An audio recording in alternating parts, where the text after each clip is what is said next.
back to BTF and Dubs. We are back, Gozzy. Yo, what is up, bro? You know what? Not as long as a period between the last one, but still a long enough period. You know what I mean? Like it took us a couple of weeks because of work and whatever. And now This the heat. week, this was just the heat. Who wants to sit in front man, of a computer and do this? A scorcher. Sunday night heat, Monday night heat, Tuesday night. If anybody heat. is listening from abroad, you have no idea. And I mean, like, not Europe. You just don't know. We've had that atomic heat wave, and it's just been. It's been nasty. It's been nasty. Been vile, man. It has been vile.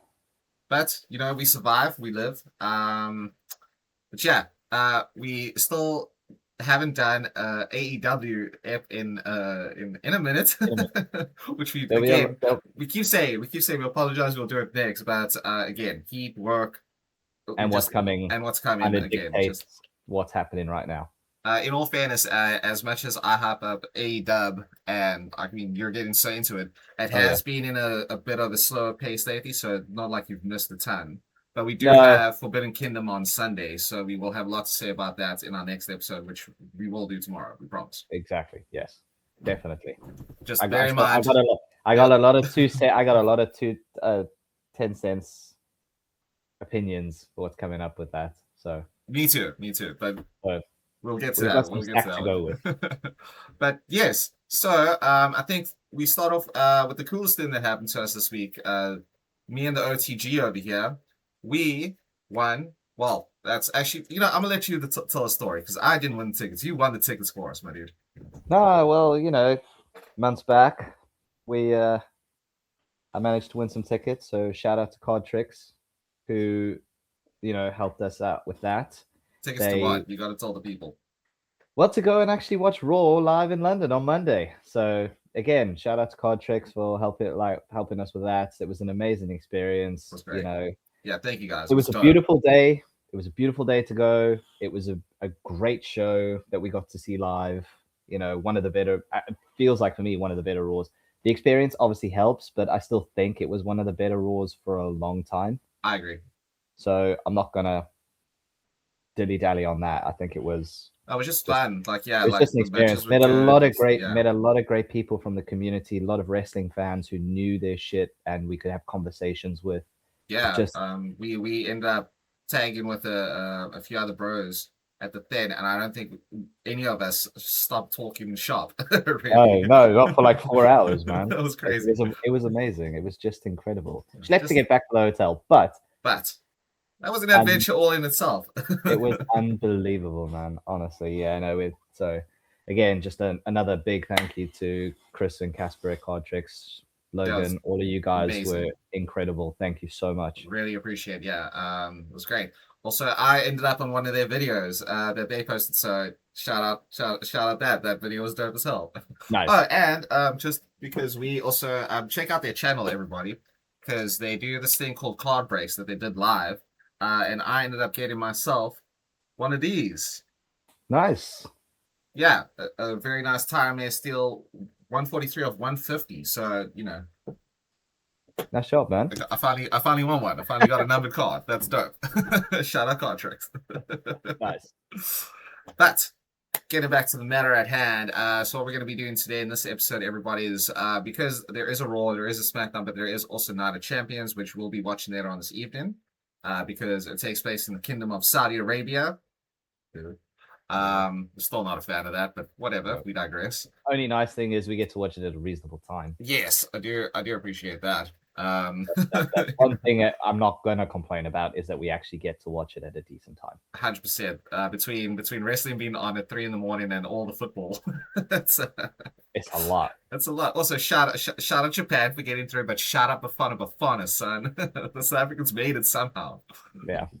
I'm not gonna look that gift horse in the mouth. No. They beat South Korea to go through. So yeah, which I didn't pay that. But anyway, shout out Bafana. But what we're gonna be doing is we're gonna basically run through the Night of Champions card from the start of the evening to what we think should be the main event. Well, what we perceive to be the order. What we perceive to be the order, exactly. And then we'll filter in our thoughts on all of that, along with a few other extra little things that won't be a part of that card, but have shown up recently in WWE. Yep. Sound good to you, OTG? Yeah, let's go. Rad. All right. So we're gonna kick it off. We believe that the first match of the night will be the champion, United States Women's Champion Tiffany Stratton going up against Jade Cargill. Gozzy. I don't know. Weirdly, I want Tiffy to win this. I want Tiffany to win this. I think she I will don't, win and this. it's not. Sorry, just to stop right there. This isn't our predictions yet. We'll do that at the end of the show. This is just us talking through it. Yeah, weirdly, I want Tiffy to win this. I know, like, and it's simply because I get it feels hard to bury her again after she got buried to lose the WWE Women's title To Jade.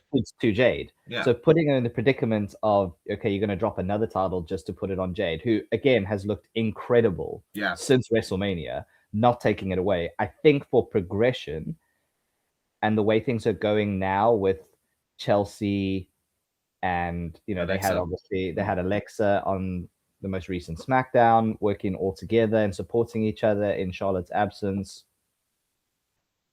I kind of just want to see Tiff win it and just extend this a little bit more. I don't mind seeing a Tiff win, because then we have 1-1 and then we just extend it a little more and we get the payoff match, which will then determine who is the better, who should be the champ, and and then Jade can win that one. I'm fine with something like that. But personally, I feel like Tiffy should win this just because I'm more interested with her as champion than Jade, because Jade needs to be at the top. She doesn't need to be a champion of the mid card. Yeah, I agree with you. I also think that Tiffany retaining, being story wise, that whole saga has a lot more legs, because now, based on what happened on SmackDown, so we had a match between Tiffy and Alexa versus the baddies in BFAB and Mention. Yeah. And really enough, Tiffy took the pin in this as opposed to Alexa. So, small victory for Alexa there, I guess, not eating another one. Yeah. But post-match beatdown, Chelsea came out and then basically saved the day when Jade came out. Jade came out first for the beatdown as well. Yeah. And Chelsea ran in and got Jade out of the ring, which means that Tiffy now finally acknowledged Chelsea as a real one, as a homie. As an ally, yeah. As an ally. And now they're friends. So I think Tiffy retaining builds that trust in there, because especially with the SmackDown Women's Division, that's sort of what they have been doing, friends to enemies, friends to enemies, friends to enemies. They're running it back again with Tiffy and Chelsea. But these two actually have a lot more personality than a Bayley and a Lyra. So I can see this going into that Chelsea keeps helping just to edge her way in to a heel turn again, or vice versa. And again, if you're doing that, then you can keep Jade. You can keep it relevant with Jade and the baddies against Tiff and Chelsea. If you need Alexa to pop in to help, fine. If not, it could be someone else. Yeah. But at least that you've still got the legs to keep it going with that sort of face heel, rather than having this face weird interaction. And like you say, there's going to be something at some point where you allow Chelsea to turn heel again. It might be when Piper Niven comes back, if that would happen. Because you can't have the secret Hervis anymore, obviously, with Alba Fire gone and Piper Niven out. But as good as Chelsea is individually, she always works better with a partner. Yeah, when she bounces off somebody. And when she's working now with Tiffy, and the way we've seen it kind of progress, where Tiff's been very reluctant to be friends or get involved with Chelsea, but obviously, no, I like that. We saw with Chelsea's matches against Jade as well. Tiffy came out to help. Yeah, exactly. So, exactly. It keeps that relevant. Where we've seen this go from a sort of like it's gone from sort of being I'm not sure or I don't want to be involved to that friendship that we see. Yeah, and I get it. And I think this thing where they have this frenemies rolling into friends, rolling into enemies consistently in that sort of area of the women's division, as much as it's predictable, it keeps it going and it's got good legs to it. Because we saw it with Nia Jax Tiffy, and then we saw it with we've seen it. Nia Jax and Chelsea, then Nia Jax and Chelsea. Then this goes all the way back to Nia Jax and Alexa with the whole bullying scandal. It does, yeah, and it keeps it going, and I don't actually have a problem with it. I don't have a problem with it. I just think that, considering like if you take like, and I mean this is apples and oranges. If you take something that has so much meat on it, like the Bloodline saga, not that it's any good now, but Yeah. back in the day, it's it. Like this is like an in-depth family feud, fucking layer upon layer storyline. I just think like you have the opportunity to give a lot of the women's division those sort of storylines. Like Yeah. what happened between Lyra and Bailey, which we'll obviously touch on, right? But there was the whole storyline of Bailey hearing her voices, like a dodgy Randy Orton. Like Yeah. is she going to hug a Bailey? Oh, is she going to be the din don hello Bailey? And then they kind of dropped that when Lyra came back. You know what I mean? Yeah. Yeah. So I It's just think like, yeah, changed. I understand like keeping it rolling and stuff is great because it does give them more opportunity to be on TV and showcase what they can do. But running that same sort of friend to enemy or enemy to friend storyline does, I mean, Jade and the With Jade baddies and the were baddies. Yeah, enemies. I was Yeah. just about to say they were literally up and But squaring, and then Jade all of beat a the shit out of sudden, them like 1 week, and the next week, nah, they're her baddies now. Okay, and I so think that was more of like, okay, you can either continue to get your ass kicked or you can join me, and that was like the enemies to friends type thing where, okay, I'd rather yeah, be on the sure. side of not But getting my ass kicked. but then explain that a bit more. You have Yeah. the TV time. You have 3 hours to fill up. Yeah. But anyway, I digress. I mean, I did like because I mean it's going to go into the next match on the card between Sammy, Cody, and Gunther. When Gunther came out, it's like, what is this? What is this? This friends, we're not friends. Then I'm Yeah. like, Yeah. yeah, thank you, Gunther. You're talking my language. Calling it out. It's You like, call it up. it's like, so are we officially moving into that? Well, yeah, I think so. So again, not a prediction, but sorry, there was one little bit of that I do want to touch on. I also think Karen on the storyline. A lot of people be like, oh, well, why is the champ taking the L here in a tag team match? I think that sets up a little bit more of a thing for BFAT. She's like, well, I pinned the champion, Yeah. so I can go after it now. Jade, I should get the you chance. should go after Rhea because that's your title. I should be going after the United States I, Championship. I I also like think it. bringing it to it as well, I actually think as well, having Tiffy as the champ rather than Jade allows for this natural we've seen it, but it allows more for a natural growth of a rivalry between Tiffy being the face and the glamour Blake Monroe being the heel. Sure. You know, the two pretty women, I use that term as what it is for the storyline purposes. I mean, Yeah. not that they aren't, but for this, it's the like classic hot blonde versus hot blonde match that yeah. WWE And loves so much. you've got the face version in And the heel Tiffy, version, who yeah. is supposed to be the it girl, Who was a heel first and became a face. and now you've got the glamour, who is officially shown up in a ring by attacking Julia, Which also after I the have Julia thoughts, Kiana bro. match. I have thoughts on that. But I mean, we can get that. So if Jade loses, you can kind of keep the legs going with it, but Yeah. you also have a progression of Blake Monroe getting involved in this, going, I am the it girl now. I am the one who's here to take over. Yeah, it's and no you've longer got the Tiffy face time. version. It's glamour time. It's glamour. Yeah, whatever. It's time for the glamour. It's not Tiffy time anymore. Yeah. Which would be great. Like, I like that. I like that a so lot. you can keep that progression going. Whereas if Jade gets it, you move someone who should be headlining and helping to run the top division, and you move them in the middle, and then well, there's no one at the top besides, because if you think about it, there's no one really at the top besides Jade right now in the main event scene on SmackDown. Yeah. You don't have like an Io Sky. I mean, you could potentially, after the Julia Blake Monroe feud, push Julia if she wins it, or Blake if she wins it to that main title. But again, it's just a case of, as of right now, having like a Blake Monroe in that position with Tiffy, with Chelsea, with all of them, that stacks up that mid card so well, and then you can push like Charlotte back to the top with Alexa, by side. So again, opens up a lot more stories if Tiffy retains. Yes. But I agree, 100%. Yeah, cool. Speaking of friends, are they friends? Aren't they friends? What's gonna happen? Sammy, Gunther, Cody, let's go. I'm gonna. I don't know why I did that. That was a weird little fucking. I'm gonna say this. There hasn't been many over the months. This was a good segment. Until Jey Uso came out. The segment was excellent. Until he came out. I agree. Genuinely, I was so invested in it. until he came out, and then I went. Ugh.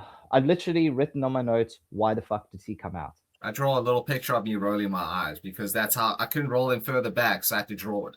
But it started off brilliantly. Yeah. Cody came out and he didn't even get time to get words Sammy out, and interrupts. Sammy was instantly Good. there. Good. That's what you need. If you're going to build this guy into having the proper heel work, works perfectly. Works perfectly. You can't let the main baby face get his 2 cents out.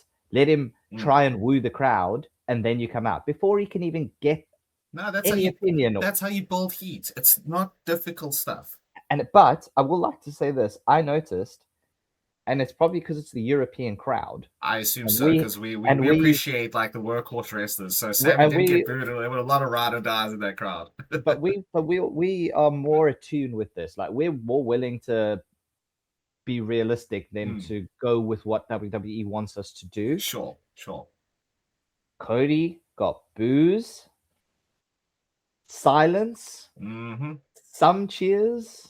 Yeah, there's a few younger Cody fans. You could hear them, but I heard more either neutrality or boos than anything else for Cody. I heard an inkling of a Sami Zayn, as opposed to the Cody Rhodes. Yeah, and when Sammy came out, but I've also Sammy did probably had you could hear more cheering for Sammy than Cody. Sure, but you still got a lot of boos or neutrality where it was let's just see where this is going.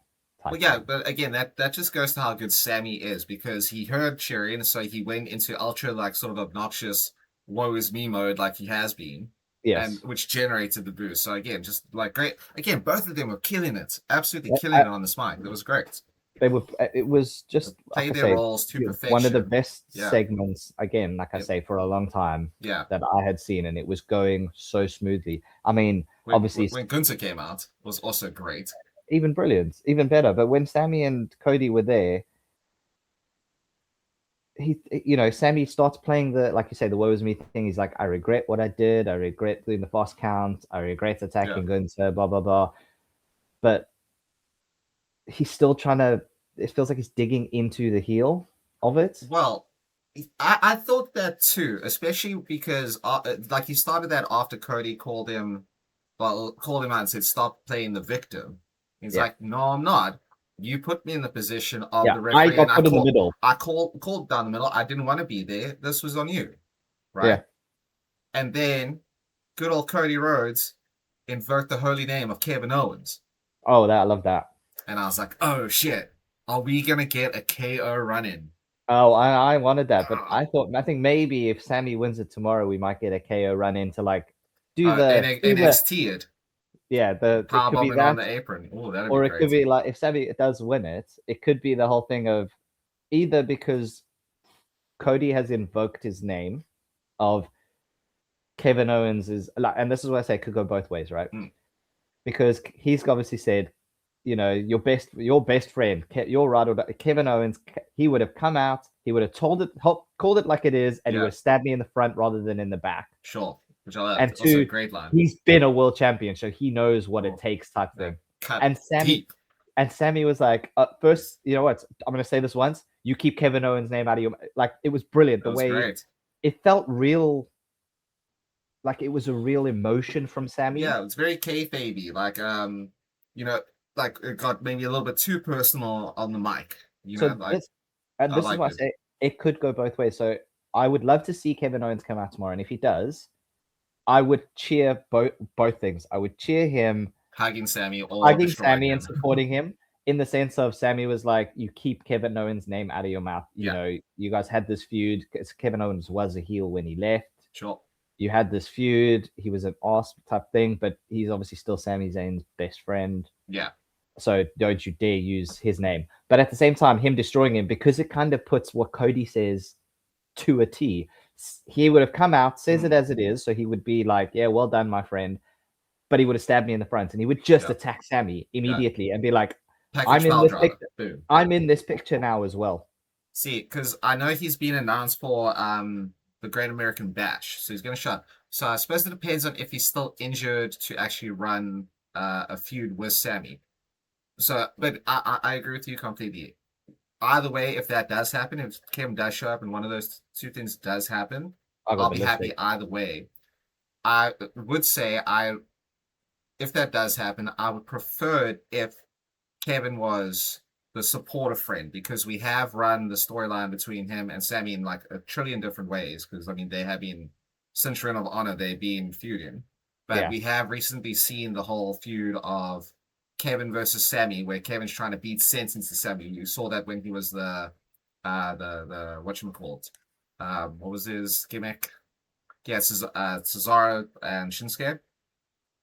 Oh, The the great conspiracy theorist or whatever oh it yeah, was. the But like, conspiracy theorist Sami Zayn. Yeah, yeah. yeah, where that was like, no, you're being an idiot. I'm gonna beat sense in you. So And that was like, it wasn't super recent, but it was recent enough for was me that to at the remember same that. time that Kevin Owens was doing his whole America's Last True Hero or whatever it was? Yes, yeah, when he was US champ, because yeah, he Yeah, and would he's like also like America's. his space is out there, and he would walk around because he's not gonna And step he on was his like own face. America's Last True Hero, whatever it Yeah, is, which something like ties in that. quite nicely with the last real good guy in Sami Zayn. It does.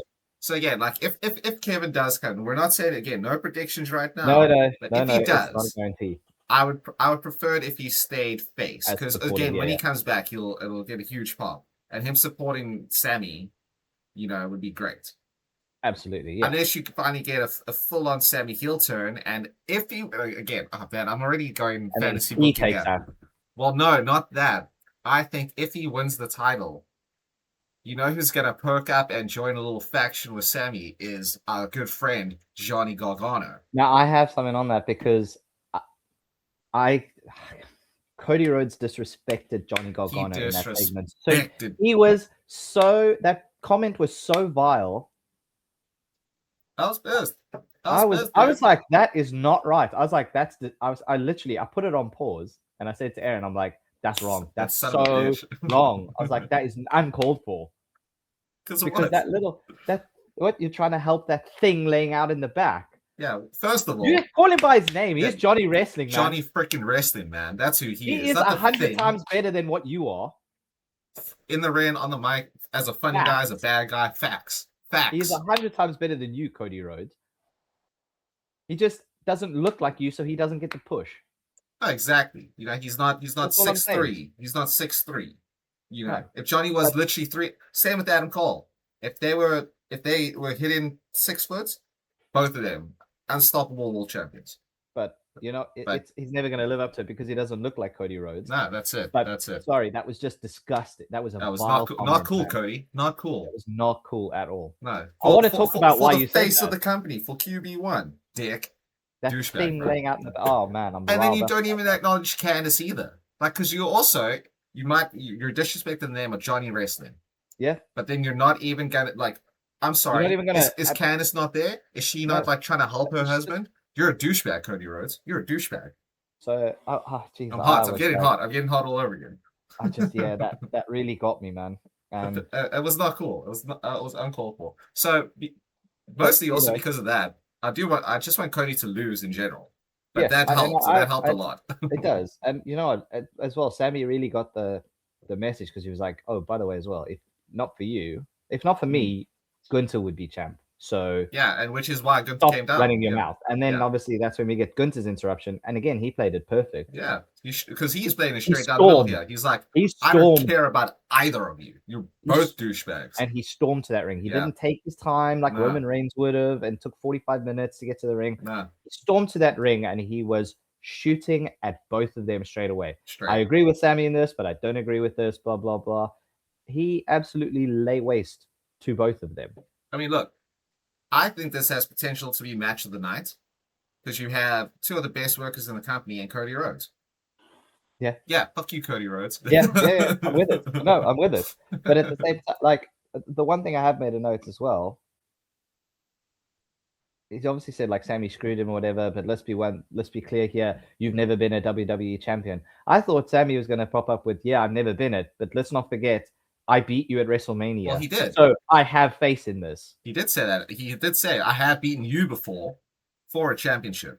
Yeah, but he didn't give it with emphasis. Like he needed to be like, hold on, let's run this back. I may not have been a world champion, but on the grandest stage of it all, at WrestleMania, where you were a champion for 666 days or whatever it was. Who beat you? Yeah. Ask him the question. Don't be like, I won. Who beat you? I agree. Who took your title off of you? But I think they specifically made sure he didn't do that because he's playing this tweener sort of character right now. If he had done that, be like, yes, actually, that's very face sort of rally the crowd up. You know, But I think he's, but I think, keep him in that. yeah, but I think keeping it vague as he did is a case of he's reminding the crowd, like, don't forget, I did beat Gunther, so I can beat him. Yeah, but I'm not going to acknowledge it because as the rider dies, you should know this. Yeah. At least that's how I interpreted it. No, that's fair. I think if you're gonna keep him on the trajectory of being in a tweener, you could have literally got that for the pop from the crowd, and then he could have gone and slagged off something else. Oh, yeah. So sort of build him up, knock him down sort of thing. Yeah. It's like, I beat you at WrestleMania after 660, the grand stage of them all. But you screwed me for something petulant like that. You screwed me, but Cody screwed me or something. Whatever you want to do, just slag it off. Or even just be like, and guess who remembers my ride or dies, not these other people who've been booing me or whatever. And then you can just literally get shit. Okay, fine.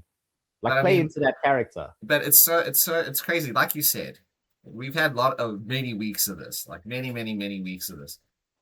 I was not looking forward to it at all until this segment. This segment put me on like, oh damn, this match is going to rule, and the outcome is huge. I'm invested. So they really did a great job. Like until killed it. Until fucking. And then what you did was you just basically drew the attention away from it being a great triple threat to, okay, what the hell's going to happen with? What is this warning shot bow thing that Jay is doing now as well?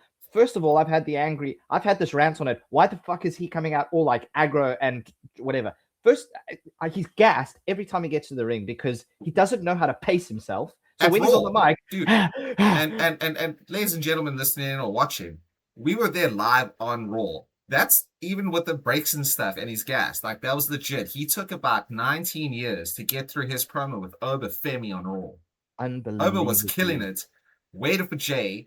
Gave him a shit about no, don't eat again. He did it. He ran it back, which I would just like to shout out us and Cartrix in the box. None of us eat it because we don't do that shit. We were over 100%, and we will always be over 100%. We were booing the shit out of the Eats.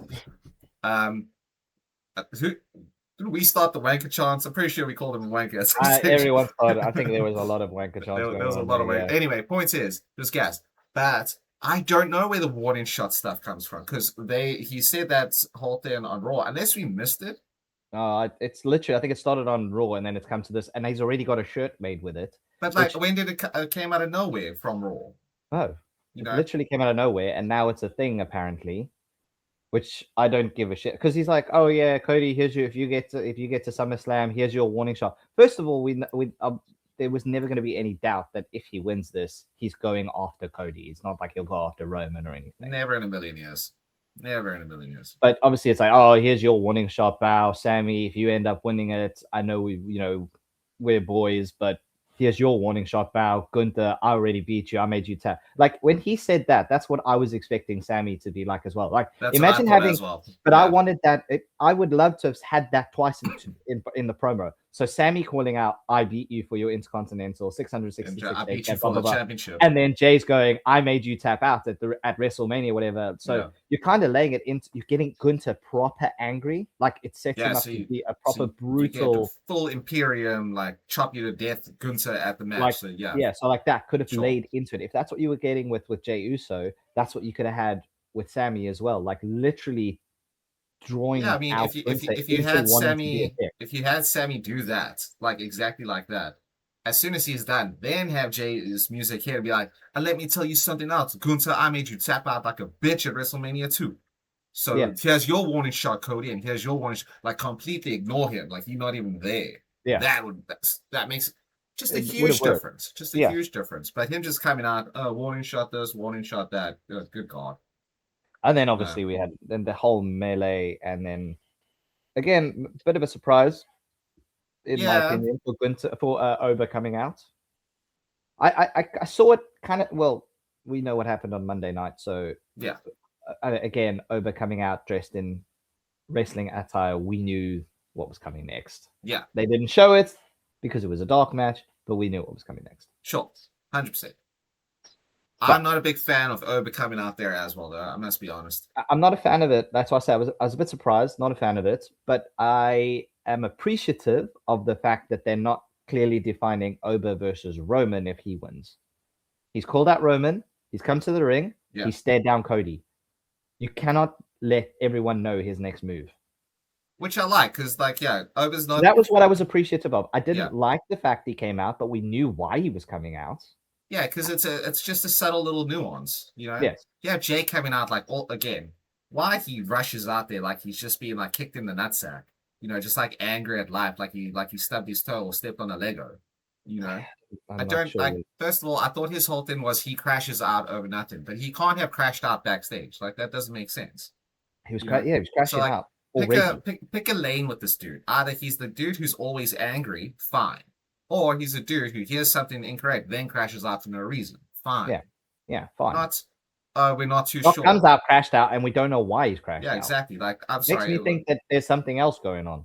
I mean, there was a little backstage segment with where he was like, wait, no, that was on Raw even. Like, no, where's Jacob? And then Jake, like, but then show us that, you know, if there was something. I don't know. Jey Uso coming out did nothing for the segment. If anything, it detracted from it. Yep. You know, it made it go from me, in my opinion, being probably an 8 or 9 out of 10 segments to about a 6 or a 7. Sure. To dropping down to literally like a 6. Like, it literally took away from it. And again, Oba coming out didn't help save it, but it didn't ruin it. No, because, and again, I suppose it makes sense that he came out because he is gonna fight Jey Uso in the final. So it ties. It made sense, yeah. But what I did appreciate with it is it wasn't just. So I'm hoping it's not a spoiler, but it didn't detract to the sense of he came out and he stared and he had Cody and Jay in the ring. Jay takes out Cody, then he has the stare down with Jay. We know that's the match coming up, but you know that sets that up. Then who was it? Gunther took out Jay, and then Gunther and Oba Femi stare at each other. So again, if Gunther wins, sets up a big match with Oba and Gunther, which would be great. Also could be a great match.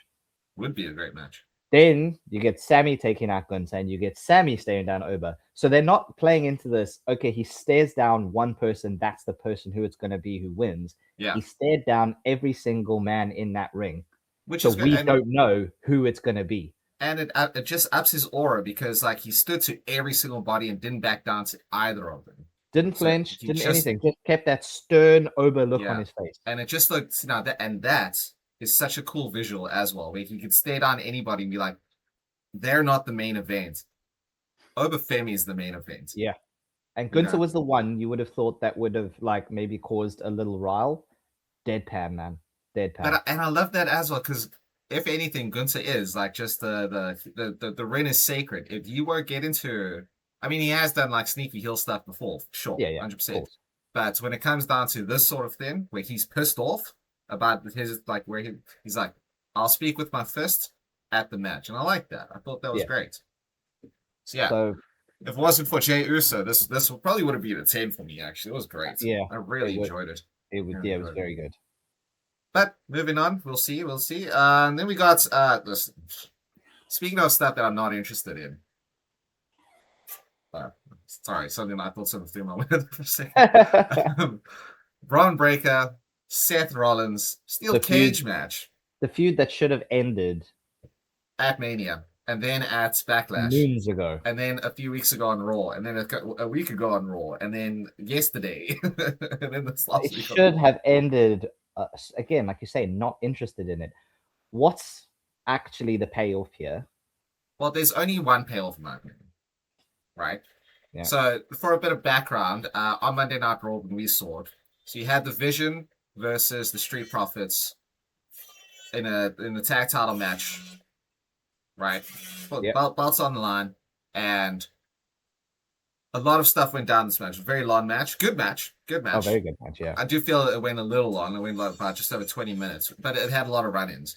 But the idea here is that they showed Logan Paul in his arm brace. He said he's healing faster than anyone, yada, yada, yada. He does his whole I'm better than John Cena thing because I heal faster than John Cena, whatever. Yeah, yeah. So sort of going into that, You never won Braun Breaker as the tag champ with Austin Theory. Can you hear what I is one in the can. background? Give me one Yeah. second. Let me just. Right, so you have Austin Theory and Braun Breaker. They don't work as a tag team, right? So going into this tag match, kind of figured they would lose anyway, but it was Oh great yeah, to yeah. see. Shout out the Street Profits, they deserve it, 100%. Oh, absolutely. We were baiting for that, and when they got it, Oh, it's that huge. crowd went Also, nuts. my God, that's from the heavens. It It's looks so much more impressive in real life. He got so high. stupid. It's It's crazy. stupid to see Like that. you get a little bit of like secondhand vertigo from this dude jumping like that. It's crazy. And We were in honestly, a suite. We almost could touch his hand. yeah, it was crazy. But also, again, just like one of the best spine busters in the game, the Anointed by Dawkins. When he Oh, the sound it makes on that map. Listen, we had a great time in Raw. it was It a was dope so time. dope. So it was a great match. But then you also had finally a weird run in from Joe Hendry. I will say weird because he hasn't been on TV for months. Yeah, and So it was so quick. yeah, so we know Logan's gonna come back. He's got a feud built in with Joe Hendry. Cool. Yep. Austin Theory's still trash, so no one cares about him. You had Seth Rollins running with the brass knucks, take out Braun Breaker, and then get run off by him once he like sort of regot it, which is what led to the title change. So Yep. and this is all to say to give the viewers and the listeners a bit of context as to what I'm going to say next. Braun Breaker needs to win here because Seth Rollins doesn't need the win. No. Braun has to win in the steel cage solo. Because I think he's going to break away from the Vision completely now. He should, but my problem, my fear is that he doesn't win solo. Well, my theory is he doesn't win at all. And it sets up Bronson Reed coming back to help him beat Seth. There's no need for it, but the guy's been posting his videos. He looks jacked. Oh, he's jacked as hell. Yeah, It's crazy how big he got. In great shape, and it's been a while now. Yeah, it's been a few months. So I don't think I don't think he's too far from returning. It's a good stage to bring him back. Sure. But I don't need to see Bronson Reed come to screw over Seth Rollins to help Bron Breakker win to keep this vision alive. Sure, it does the nothing. The vision is done and has been done and dusted for months now. Yeah. After all the injuries, it should have just been disbanded without any warning. But it's still going on. So it may be that obviously because he's still the leader, de facto leader. Sure. It's possible that you get a run-in from Bronson Reed to stop Seth from winning, and Bron Breakker wins it. I don't want to see that. It needs to. I agree with you. It needs to be a clean win by Bron Breakker so they can finally put this shit to bed. Yeah, but Seth doesn't need this win. No. If anything, because I mean, we've been saying this since pre WrestleMania. Bron Breakker needs to win this feud, or else what are we doing with the show? He needs to be in that main event picture, and you're the main event picture. You're holding him back because we know you're pushing Oba to be in the main event here in the picture, but Bron Breakker should be in the contention to be in that conversation, and he's not because he's doing this shit with Seth. Yeah, so I could see it going like this, actually, right?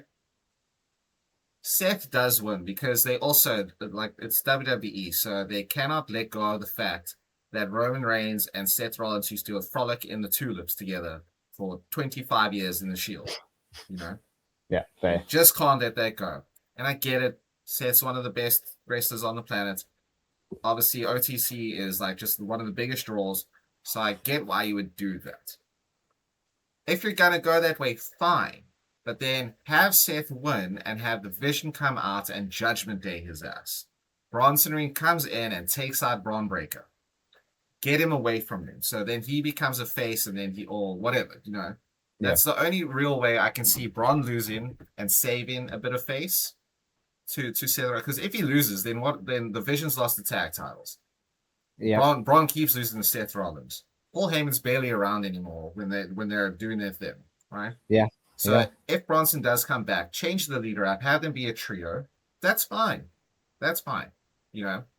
But then do something else with Bron Breakker. Put him on SmackDown after he loses. Let him go there. Let him go there. He can still be a heel, But the but he faces Cody. problem is, the problem there is Or if you've whoever. got Cody, Gunther, Sammy, then you throw Braun Breaker in that. You're taking all of the people who should be in the main event picture on one. Like you're dumping all the people into one thing, whereas Roman's got no one to go up against. He took on Jacob, and he's got no one now. Well, Roman's again, probably not going to defend his title until SummerSlam now. But again, because he doesn't do it on Raw, no, and he's not defending it here. No, he's not defending it here. We had Clash in Italy or whatever it was, and that was the last time because that was the whole thing, and that was what, a month ago already, 3 weeks, a month ago, whatever it was. Yeah, about a month almost. Yeah. So he's not going to defend it until the beginning of August. So that's 2 months that goes by that he does piss all with the title, except gets it given to him by fucking Title Boy, which is another fucking storyline. And I had this rap last week when we did it. But do you know what I mean? Like, I had this rant at Raw with the dudes who were heading up. But he does piss all with this belt. I get it, he's a draw. And he's going, I'm going to be here more often. Fair enough. He's actually, I feel he's been on TV a bit more regularly than he was previously. But it does nothing. It means but no more than what it was. Like, I'm not saying he's at every single show. He's probably at maybe 20% more than what he previously was doing, but he's still not defending this title anywhere. No, I agree. Unless it's a PLE. Why does it have to be a PLE to defend a title? You're making people like, you're making the tags titles get defended on house shows or on the weekly shows or house shows, whatever. You're getting the mid-card titles being defended randomly as well. Fair enough. Why are you not doing that with the WWE Championship or the Heavyweight Championship? And a perfect example, AEW just do it at random. Like, okay, cool, you'll get a title shot this week or whatever it is. They will defend any title at any point. Doesn't have to be at a main event or a pay-per-view. That increases its value more than not seeing it. If you don't see it defended ever, it's like, okay, well then it looks like no one cares about it enough to actually challenge for it that often. This is almost as underwhelming as Liv Morgan's championship reign. Almost. Fuck, that's also not great. Because Liv hasn't defended it. And we'll come back now, but she hasn't defended it, and she's now in the Queen of the Ring competition. We'll come back to that match, but she hasn't defended it since WrestleMania. Yeah. Roman has defended it against one opponent twice. Yeah. And again, the wrong guy won. Jacob Fatu lost twice. But so what's he doing? It's done. But that's what I'm saying. Because so if you have, because here's the problem, right? And like obviously I'm jumping a bit forward, but if you had Jey Uso win King of the Ring, right, over, he's gonna go after Cody, which means the bloodline shit carries on because then you'll have, that whatever will go down in that. There could be interference from the bloodline. Jacob comes in and helps him win. So then you have the bloodline have both titles, and then what do you do with it, right? Yeah. Then you have basically two heel champions on the brand because Roman's a heel. I don't care what anyone says, he's a heel. You just keep cheering him, right? He's a bad dude. LA Knight keeps calling him out for it, and Solo finally actually had a bit of like personality show up like with that specifically. Because again, no disrespect to Solo, he's great. I do like Solo. Yeah. But he's pretty much basically a face at this stage after what happened on this past Friday. We'll get to that. So what you would need to happen is you'd have to have Oba win, so at least there's a face on Raw, and take that and like go through the bloodline to give that title something to do. Yep. Whereas then you could keep Braun on Raw to face Oba because then it is still heel versus face. Yes.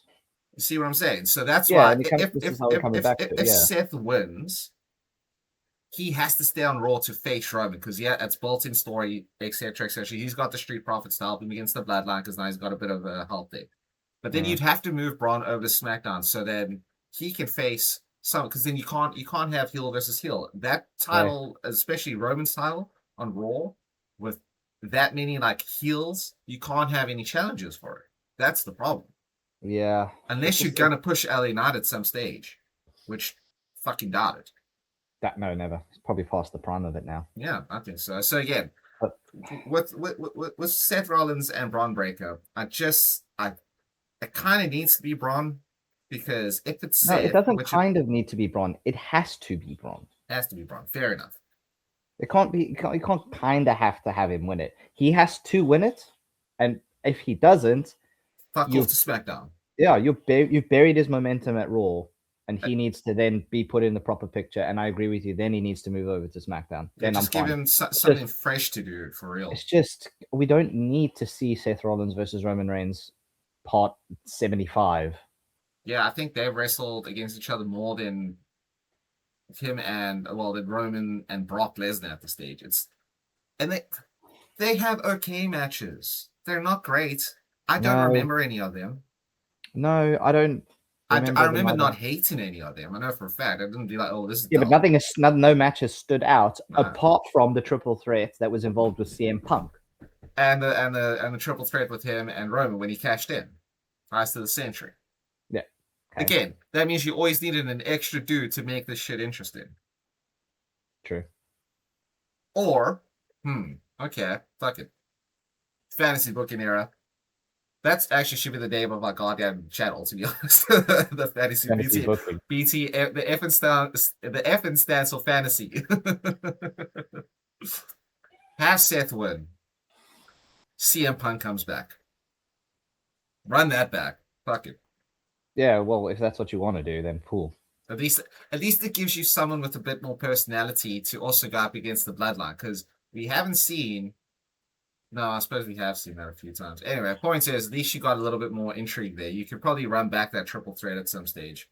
Yeah, but you're giving us, but again, they've led us onto things where they've had no results or payoffs. So my fear is obviously like CM Punk, obviously, and I've come back to it several times. There's been no payoff of CM Punk's comment to Cody anytime, anywhere.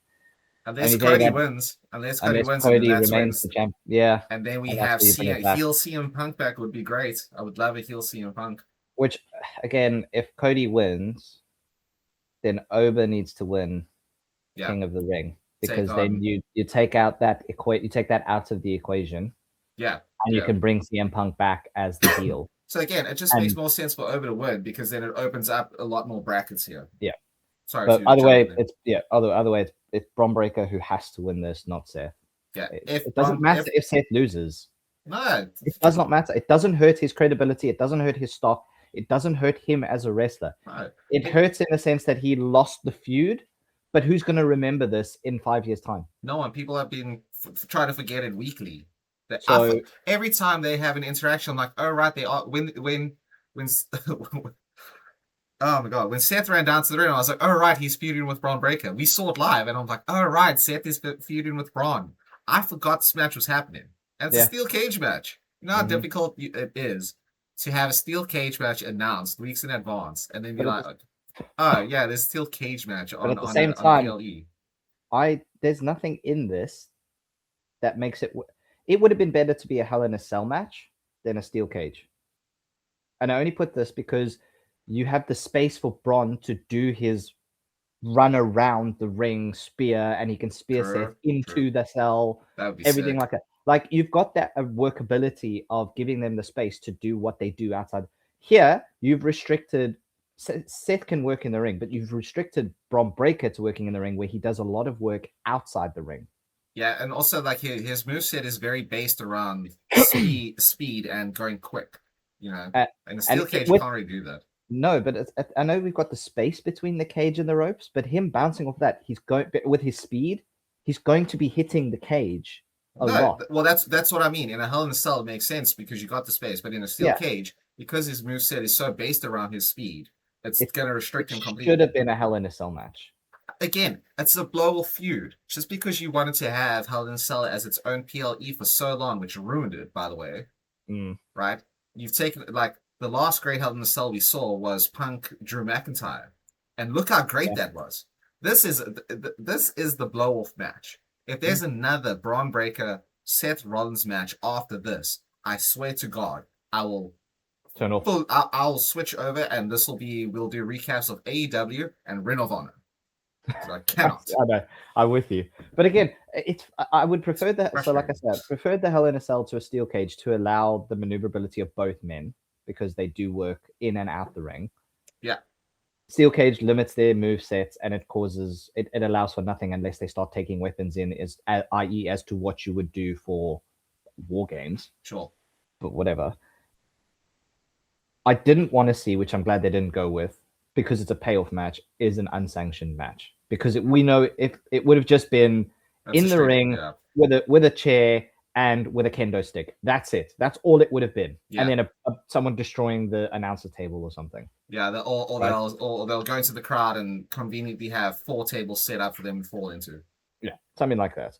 Yeah. So I'm glad it wasn't that and any of the other types of stipulations. It should have been a Hell in a Cell match. I agree, in my opinion. I agree. Again, if it was a Hell in a Cell match, I think I would have remembered it being in some sort of cage. You know.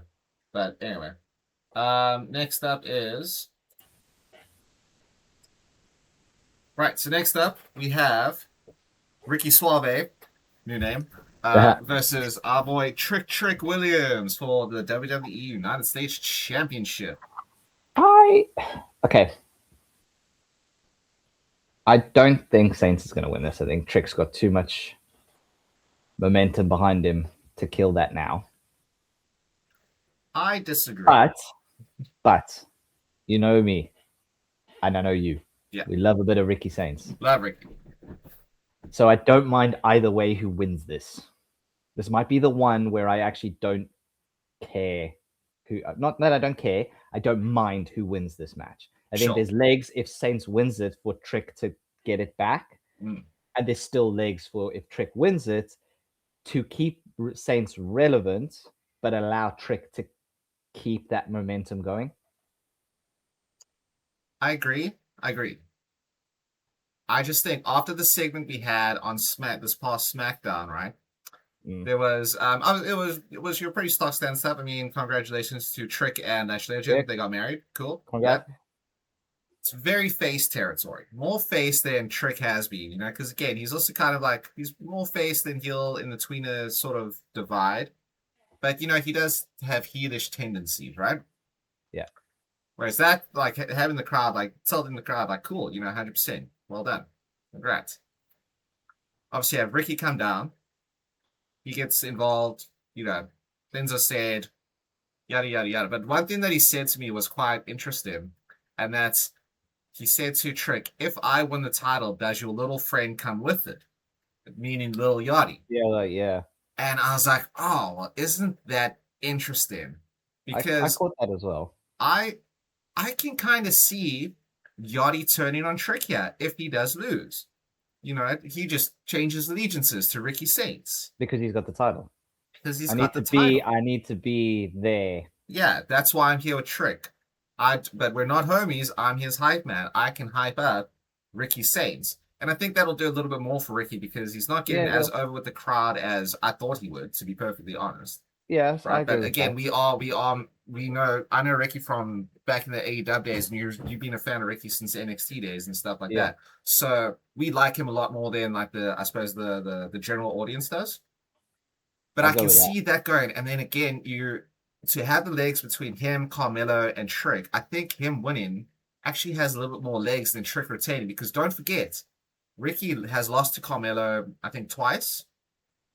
And on his very first match on SmackDown against Cody Rhodes, he's lost. So are you going to have him lose 2 title matches in a row in such a short amount of time? You hated when a hot shot fucking championships to people. I think the US title can be hot shot between the 3 of them a few times. I'm not like... I think there needs to be a time and a place. And I can agree with you on this, that this would be good to hot shot. It's good in the sense of... Or hot potato, I suppose, is the term you like to use. Hot potato. We hot potato, we hot shot, you know. we red rock it. I like the fact that obviously Trick's gone, like they've switched the things around where in the Intercontinental is the one where it's like, I'm a fighting champion, and Trick's taken the US and gone, no longer none of that.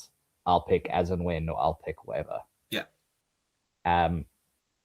So I don't mind this whole now turning this into the hot potato between the 3 of them, and it literally like every pay-per-view it goes to each a different one. I'm not opposed to that because it kind of keeps you interested going, oh Jesus, which one of them is going to hold on to it for longer than like a month? Right. And it keeps you interested, like it does. And I'm fine with I'm all good with that. But like I say, I don't mind. I did also catch that comment that Ricky Saints had said, and I also had that thought of, oh, okay, is if he wins, does it become a thing that Yachty does join him, or Yeah. does Yachty turn on Trick to help Saints win? Like, is there something there in the background? Because I know he's supposed to be his hype man and his friend or whatever. I think if Trick wins it, we then get the Mellow Trick feud that happened in NXT. Yeah, I can see which that. was great. Yeah, and it's a reversal of what they had where Melo was champ and Trick Yeah, was chasing. and Trick was chasing him, and it's very weird because you push Sense through quite quickly. You had Trick and Melo work in NXT for a while. Mm. So but again, Saints had been working in AEWs for a long time. So it's very difficult to call this one for me. Like I say, I don't mind whoever wins it. I think it will be. I hope it won't be sloppy. Yeah, yeah. I hope it won't be sloppy. I don't want to see interference from Lil Yachty unless it's to backstab Trick Williams.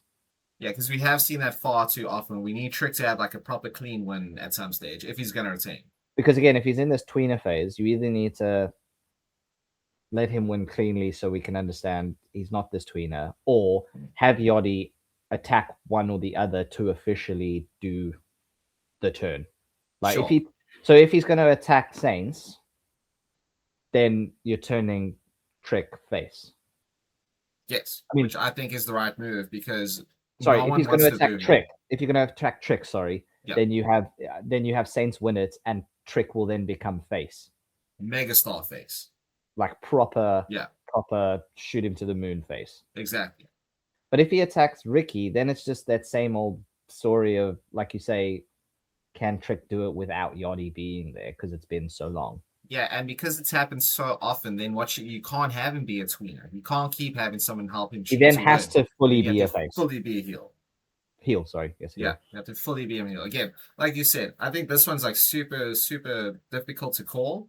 I wouldn't mind either way, whoever wins, as long as it's sort of done in the right way. You know, if Ricky wins, it needs to have a little Yachty turn. Yes. In fact, it doesn't necessarily have to have him turn in. Maybe, even if Yachty maybe costs Trick this thing, like that, and then Trick's like, you shouldn't have got involved, and then you can have a little bit of like infight in there about like where his place is, and does Trick really need him, etc. Yeah. Or if Trick wins, it has to be clean. I can't have Trick need Lil Yachty's help every single time to win. Yeah.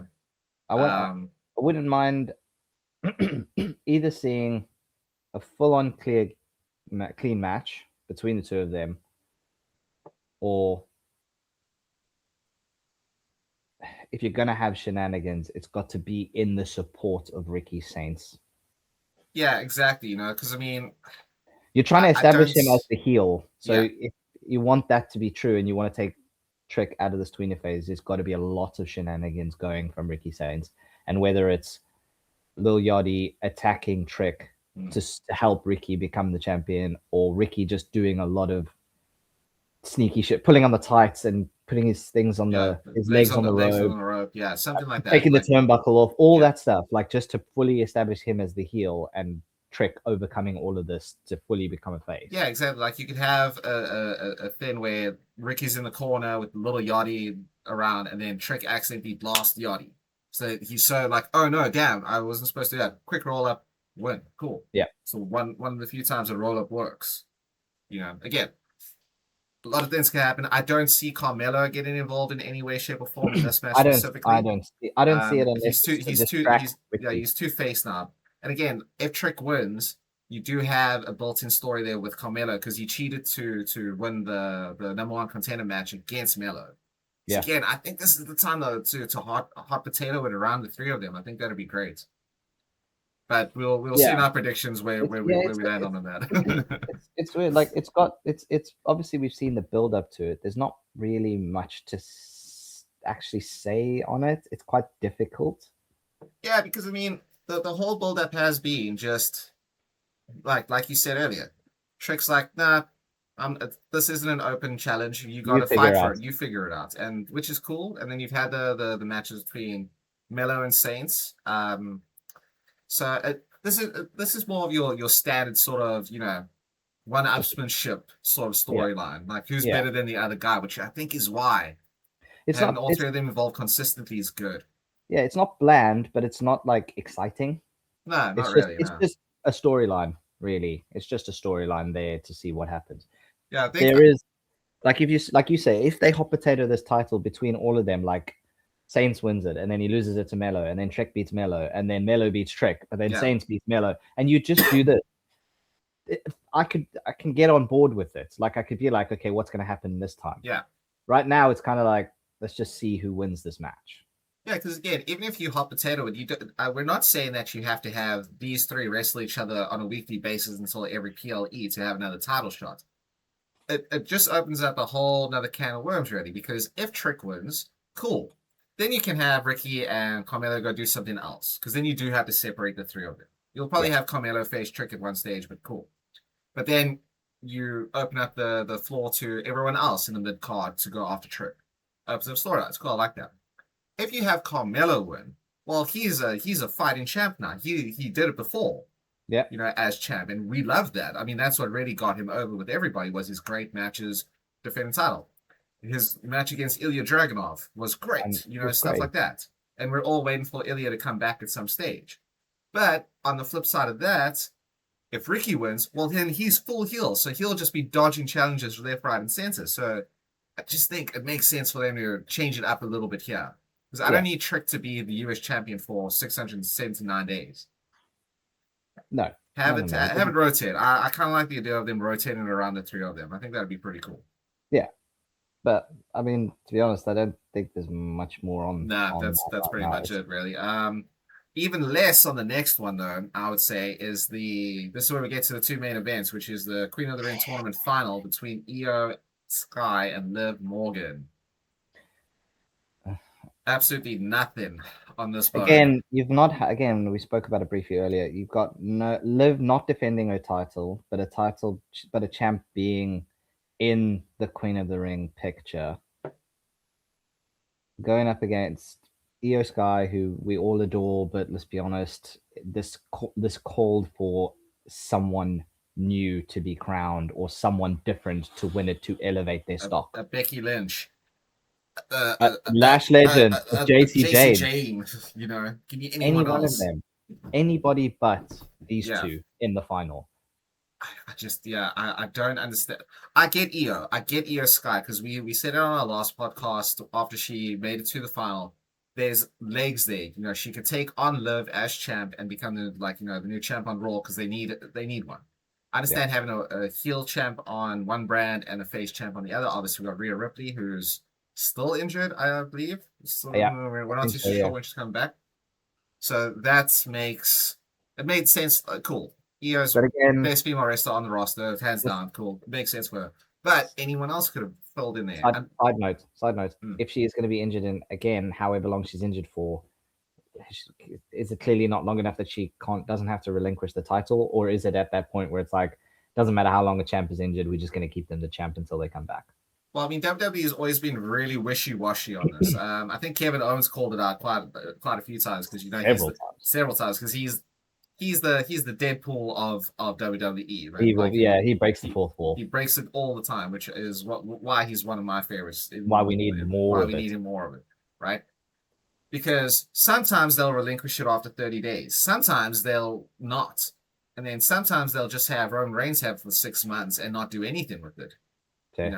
Sorry, just a side note. It's just no. It makes because I don't think it's supposed to be an extended injury, but at the same time, it makes me wonder of what the actual injury policy is with regards to being a champion.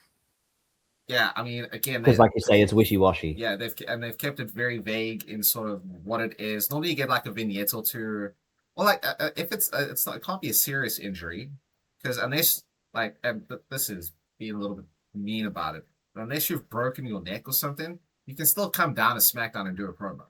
Yeah, be on camera a little bit because we haven't heard diddly squat from Rhea throughout this whole thing, except for since the since very beginnings. since it was Clash of Italy, wasn't it? Yeah, exactly. So again, that Just sort of just a limits side note. exactly what's. No, I'm glad you brought it up because again, this final sucks. It's the And two again, Liv, least yeah, interesting choices. yeah, and again, if Liv has been injured since WrestleMania, why not just have someone come down You and mean do a Rhea? quick? No. Rhea's not been injured since WrestleMania. Liv has, because Liv's only wrestled like twice, But she has and that wrestled at least. yeah. But Rhea did, and I'm saying WrestleMania, not Clash in Italy, Oh, because sorry, I Rhea's misheard wrestled. you. My bad. Yeah, so Liv was injured all the way up into the point of doing, I think, her first match in Queen of the Ring. Queen of the Ring, Mm. Yeah, which facts. kept her off for what 2 months or something like that, Just almost. about. I think just under Just about 6 2 months. weeks, maybe. Yeah. Yeah. So 60 days or whatever you want to look at in that perspective. Why not then have someone come out and just squash her after 2 weeks to take it off of her if you knew that's the extent of how long she would be injured for? And Yeah, I then mean, she finds the redemption by getting to the. I'd be more interested if it was the redemption of she was then in the Queen of the Ring tournament because she could wrestle and she got to the final. dude, honestly, I would have found more of an arc there if she didn't wrestle in the Queen of the Ring tournament and either Roxanne or Raquel faced her, because then you can give her that time off. Yes, yeah, that's fair. And I think that's the way we all kind of wanted it to go. But when we saw she was in it, we kind of knew something was going to happen. But what I'm Yeah. saying is, if you knew she was going to be out this long, instead of having her relinquish it, just have someone come and squash her in a way that doesn't affect her injury, whatever it was, to take the title off her. And then if you knew she was going to be ready to wrestle by the Queen of the Ring tournament, she could go through and get to the final like she is now, Sure. not as a champion, because then she's got the redemption arc. If she wins, she can go back and take out this person who squashed her, whomever it may have been. Fair Something enough. of I agree. something of the I agree. sorts. It's hard to 100%. figure it now, and it's hard to look at it retrospectively. But why was she put in this final? Well, why was she put in this tournament? They knew the final was going to be here. For me, it's because the Saudi contingent probably love her. Sure. So Sure. putting her in the title or putting her in the Queen of the Ring as a champion and then getting her to the final probably makes sense to draw the fans there. But you're not looking at I shouldn't be looking at a small scale. You should be looking at the big picture because everyone's going, what the fuck is she doing in this tournament? And here's the thing. Where do you go? If Io wins, she's not going to face Rio. You won't have a face versus face at SummerSlam because you never do. So she's obviously going to go after Liv, right? Which means you're going to have the Queen of the Ring final be Io Sky, Liv Morgan, and then the SummerSlam match, Io Sky, Liv Morgan. Yes. Why? What's the She point? didn't have to be in the tournament for Io to choose her. No. Right? Yep. If you have Liv win, she can only go after Rhea. Now, I don't see her being a double champ. No, I don't see her. She struggled to keep this title relevant while she's been injured. Yeah. She's annoying. And again, this is nothing on her wrestling in-ring ability. It's her character. They made her Strictly annoying. Character stuff, yeah. Strictly character. She's been absolutely annoying, ridiculously. Yep. And making her a double champ, it's going to go nowhere for either brand, either show.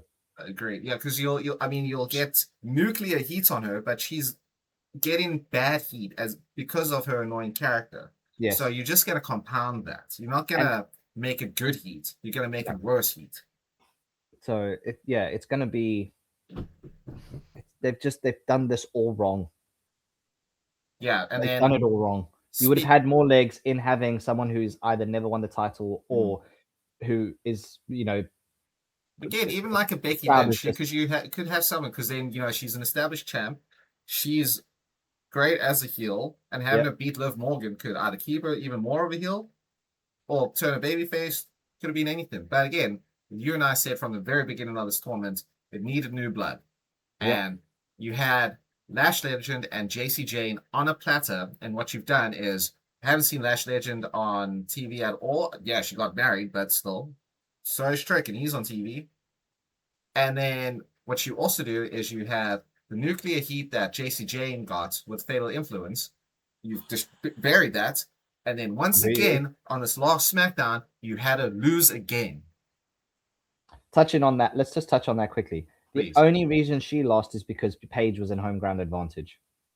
if she wasn't fighting Paige and she fought Nikki Bella or Brie, sorry, she would have they put the win on JC Jane. But why? Why have her fight You would have either of done them better, at all? but you would have done better to get sympathy and to piss the crowd off and draw heat to JC Jane by having her beat Paige.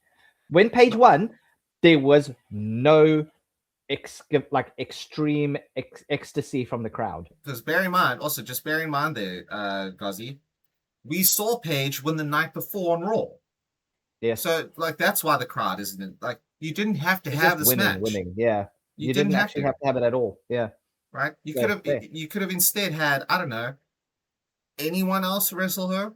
Anybody? You are burying Fatal Influence, who started off with probably some of the best heats I've seen in years. And you've buried it completely. Yeah, I don't like. There's nothing there. And again, I mean, we've touched on this quite a few times in our previous pods on the WWE.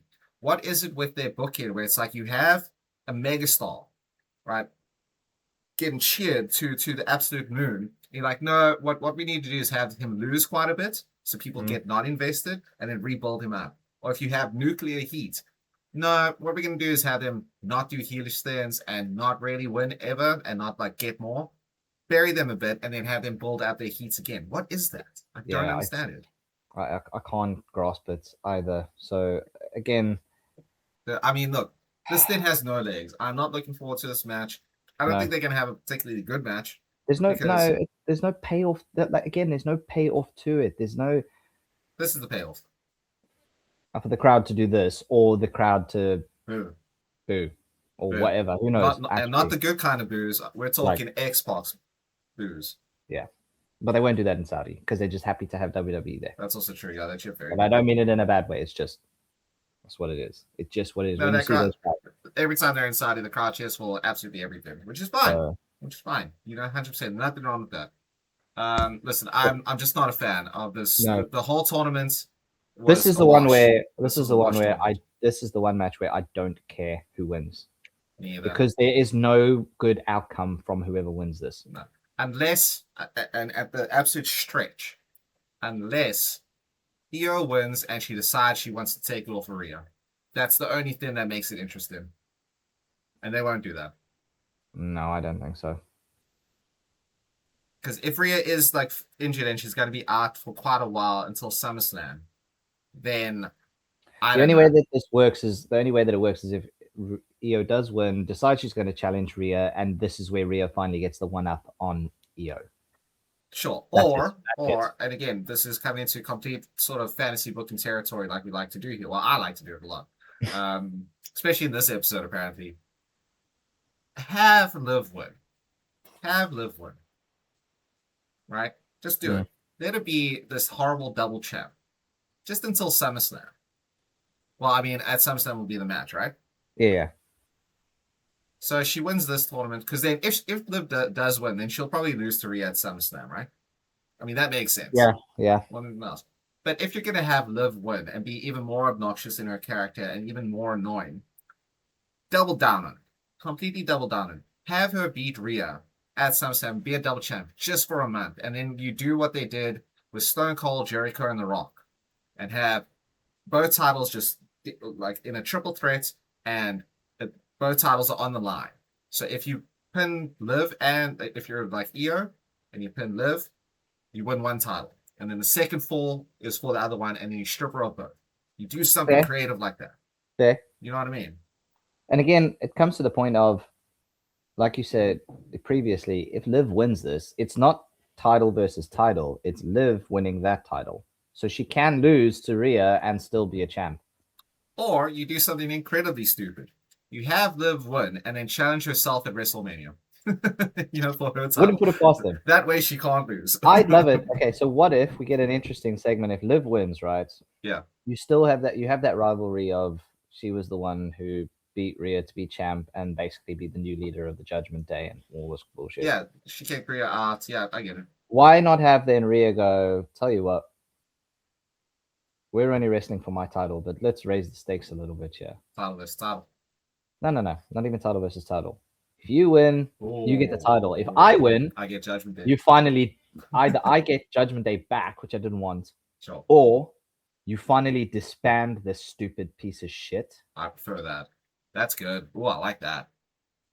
I like that. So Raise the let's see where you stakes. want to go from here. Let's see where you want to go from here. Do you want to See, you want that'd to be take me better. on? Let's have title versus the Judgment Day's Yeah. existence. I don't think they'll do that. Though. I mean, I'd They'll love never do that. that I either. prefer that. I would It'll prefer be a that. good way to just get rid of the Judgment Day without I actually. mean, let's just touch on the Judgment Day as well, real quick, because again, not a lot's been happening, but the one thing that is happening is obviously JD's being cursed, but now he just gets electrocuted all the time. That's not funny. It's dumb. I don't like it.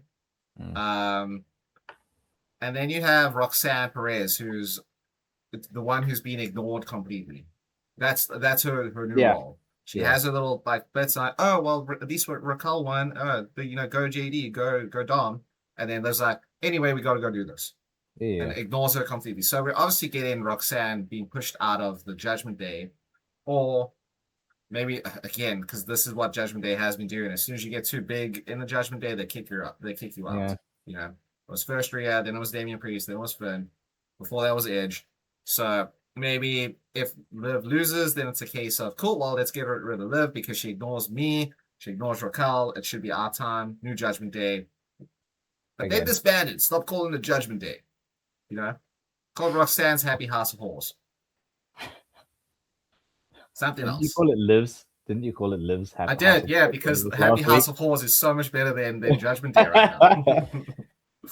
This needs to find a way to get rid of this, and I think what could be interesting is if they were going like, oh, at least someone's still going to be a champion, blah blah blah.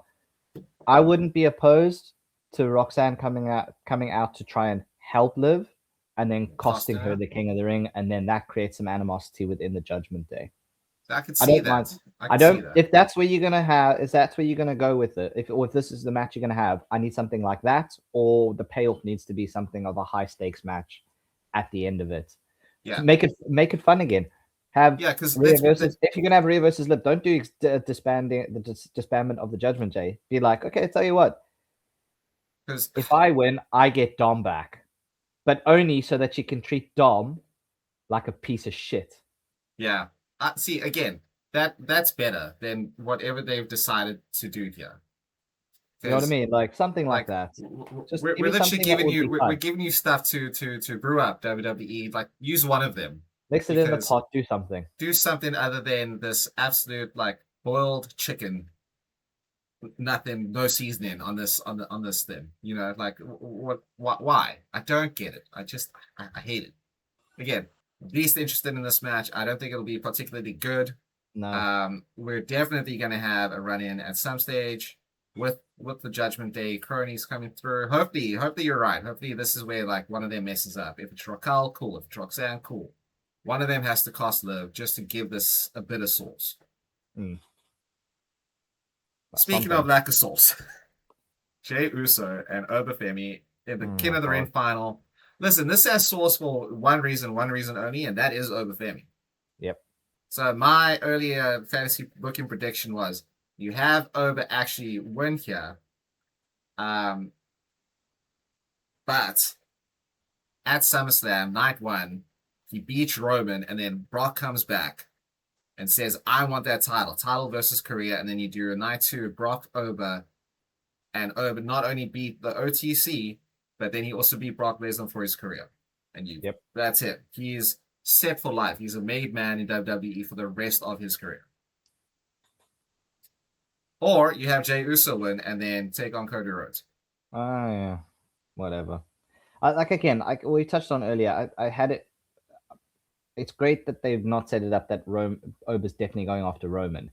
If you remember what Oba said after WrestleMania, it's more likely that he will go after Roman because he said, "I'll see you down the line." Yeah. Sure. Okay. Fair.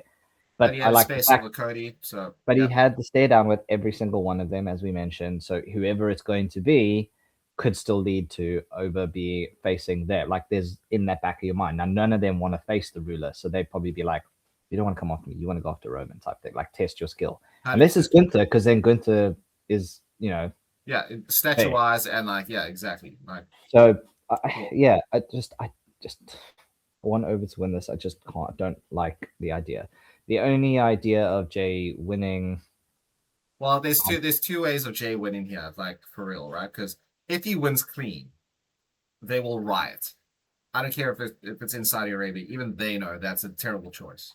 Mm-hmm. I mean, they'll probably eat He it, can't. whatever. He can't win clean. No. So you have Jacob, you have Jimmy, you have OTC, and you have that ever looming presence of Brock Lesnar. Because I mean, we were calling it from Braun Breaker match with Oba that he's going to get involved. And this is what sets up that SummerSlam career match. Yeah.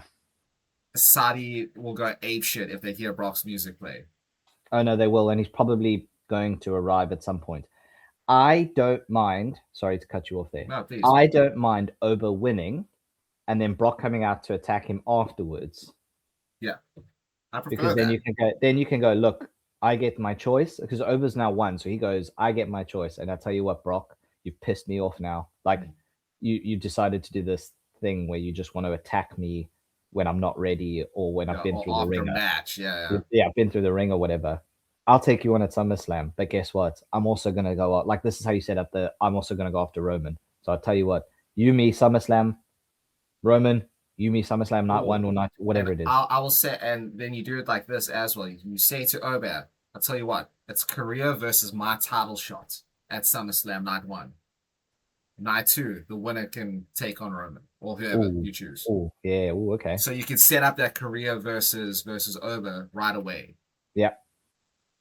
And like I don't mind that again. No, don't mind it. Whether he beats Roman at night one and then takes on Brock in night two, cool. Or takes on Brock at night one and then takes on Roman in night two because that's what it should be. Or like it, or it's like you say, it's either me or it's Brock against Roman. Either way, people that will sell what it is. Yeah, exactly. And again, it just has a lot more. I don't know, like to it than Jay. Yeah, exactly. You know, because even if this Bloodline 3.0 is not working for me. Yeah, we're on about the third or fourth iteration of this. It's dumb. It's boring. I don't like it. I don't like Jey Uso. I like the Usos when they were like, you know, had their whole like down since day one ish when like they first turned heel and they were having their feud with the New Day. Yeah, that was the last time I genuinely enjoyed the Usos. Yeah, you know? So they were fine in the Bloodline, but we've said it a trillion times. The Bloodline only really got good when Sammy got involved. Yep. It had more comedic value to it. Yeah, exactly. And sometimes you need the comedic relief after all the all the seriousness of something. Yeah, look at the Vision. Vision has no comic relief. They think Logan Paul is funny. He's not. He's not. He's an idiot. Not us. Not the people watching. WWE think this dude is the comic relief there, and he's funny when he's on the mic. No, he's not. This dude doesn't get a chuckle from me ever, right? And the Vision did exactly what the Bloodline did. Came, they ran in, they beat people up, and then it's just heel work off the same thing every week. Then you ignited this thing with Sammy and the comic relief. They were still beating people up, but they were making fun about it, and they all had personality around it. Right? So Jey Uso hasn't gotten out of that since he left the Bloodline the first time. So he's still the same dude, except now he has weird crash outs. I think looking forward on this, right? Because you know WWE like to not fancy book. They like to book in advance, right? They like to look for the bigger picture. No, they like to look a month in advance, not down the line. They should be, but this is what Paul Heyman's like. You need to look at 2 years in advance because then you can tell what you're going to do next year, whatever. Like exactly if they were following any of the suit. My worry is that they've actually taken that advice now. Jey Uso wins, like you say. Brock Lesnar could come in, cost the match. Jey Uso wins. Okay, it's the only way that it really should be happening. Jey Uso's got to prove that he can win without the help of the Bloodline. Yeah. So Brock coming in doesn't negate the fact that he wins without the Bloodline. It just means that it sets up Brock Lesnar versus Obafemi at SummerSlam. Yeah. Right. If Jey Uso wins this via that way, and he ends up winning the title at SummerSlam, my worry is that they set up. You've got two champions in the Bloodline. You've got the OTC and you've got main event Jey Uso, who is the actual true leader because we're both champions. And then it sets up another Bloodline civil war. And this is how you possibly get Roman to be a double champ again because it'll be title versus title. I don't want this, and it's a fantasy idea, but my worry is that this is WWE looking at it going, this is how we then establish the bloodline again, and we establish Roman as a 2-time champion, and then you basically detract from everything you've done. You've negated everything you've done then over the last 3 years in splitting those titles off of Roman. Yeah, I mean, the whole point of giving a second title was they had to strip Roman of both of them. Yeah. God damn, I hope you're wrong. I hope you're wrong. Hope I am wrong. I hope I'm wrong, but it wouldn't put me past. I wouldn't put it past it if that's the way WWE are looking. Agreed, dude. Agreed. I can actually see it enveloping it in my brain that WWE would go down that route for reasons. But that would be absolute dog shit. So that'd be terrible. Yeah. Well, look, I mean, I think we've spoken to death about what we want, and we need to have Oba win this because Crash Out Jey Uso is not working for me at all. No, me either. And like, either he's the Yeet Man or he's the Crash Man, and like, pick a lane. Okay? Pick a lane, please, because I can't have both. Don't be yeeting while you crash. Don't be yeeting while you crash. Yeah, exactly. Or yeet and crash out of the ring and go off TV for a little bit. You know, whatever. Okay, cool. Well, before we get into our predictions on the actual card, just a couple of side notes as well. We finally saw the implosion of Lyra Valkyria and Bayley. That was fun. A lot of people said that they didn't see it coming because they thought Bayley would be the one to turn. I don't think that at all. I always kind of assumed it would be Lyra. Lyra has been bored of losing, and she has finally snapped at the fact that Bayley is like, come on, we can do this and whatever. Like Bayley became the happy-go-lucky one, not Lyra. And we also saw a lot of things where Lyra was talking to Adam Pearce backstage and getting herself title matches and stuff. She was doing the more heelish stuff backstage. So it wasn't really anything that I thought was surprising. I will say, because we obviously saw the beatdown live, which is great. That was my very first live heel turn, which was great to see. I really enjoyed that.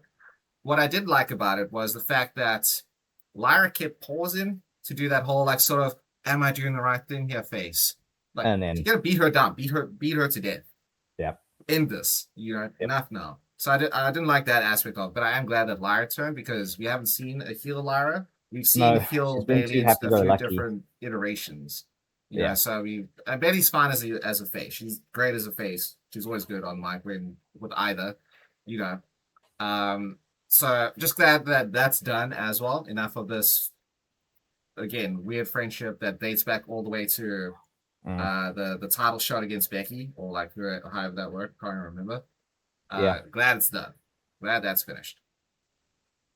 Then the other interesting thing was no redemption for Chad Gable from the Alpha Babes. That was interesting. No, not yet. I like Maxine in that segment. I thought she was so good. Yeah, she was good in it. It's an interesting one, but like her stopping it and sort of taking the lead role. Yeah, because she was absolutely right as well. Yeah, this isn't just like Chad Gable was a bit like rude to the luchadors. Sure, he was completely disrespected them. Yeah, not the luchadors. I'm saying the Alphas. Oh, the Alphas. Yeah, well, that's what I'm saying because he was gonna whip Otis with a belt, and she called him out. It's like, you were gonna hit him with a belt, dude. Like, you don't just get to come in here and say I'm sorry, and then like all is forgiven. It's like she had to kind of remind Otis and Akira. Yeah, and I'm glad she did because they were ready and willing and Gable to forgive his ass. Nice. And I'm glad she stepped in and was like, no, you left us high and dry. Again, I think we're getting a heel Maxine at some stage because again, all the stuff backstage with Austin, he's a heel.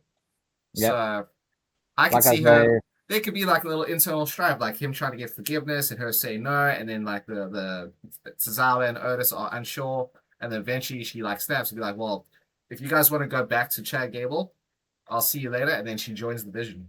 Mm-hmm. That could be cool. Yeah. Like I say, first woman, well, we spoke about this last week, first woman to be part of the Vision. Fair enough. Yeah, exactly. And it does make a huge difference to factions like that. It gives a little bit of extra on the side that, you can work with, which is great. Should not be there anyway. Yeah. Obviously, as we said earlier, we don't want the Vision to carry on. But if you're going to inject something in there besides adding Bronson back, Yeah. Pretty much. But yeah, I thought that segment was absolutely great. One that I didn't like so much was we had a decent match between Kiana James and Julia for their little blow feud. Kiana, like again, you're pushing Julia as this face as a face, which is fine. I understand the face needs to rally. I get that. This is Julia, the Queen of Strong style. Wreck your shit in a second if she really wanted to. But now you give her a brand new haircut, brand new like color to her hair, where it's like single and not the cool dreads that she usually has. Kiana kind of beat the shit out of her throughout this whole match. Well, they were saying that this is it's nothing really new because it's actually what Julia used to look like in her New Japan era. So she had that bleach blonde. Yeah, no, I'm just saying for WWE. Yeah, for right? WWE purposes, because when she came from Japan, she had already like reached her apex of her arc as this badass motherfucker who had that hair for a reason. You know what I mean? I'm just saying. But we know that they've got no clue of what to do with anyone who comes from New Japan. Yeah, and they should put them in. No, they proved it time and time again. You don't have to tell me. You don't have to tell me. I wanted my Sky Pirates back. For how long?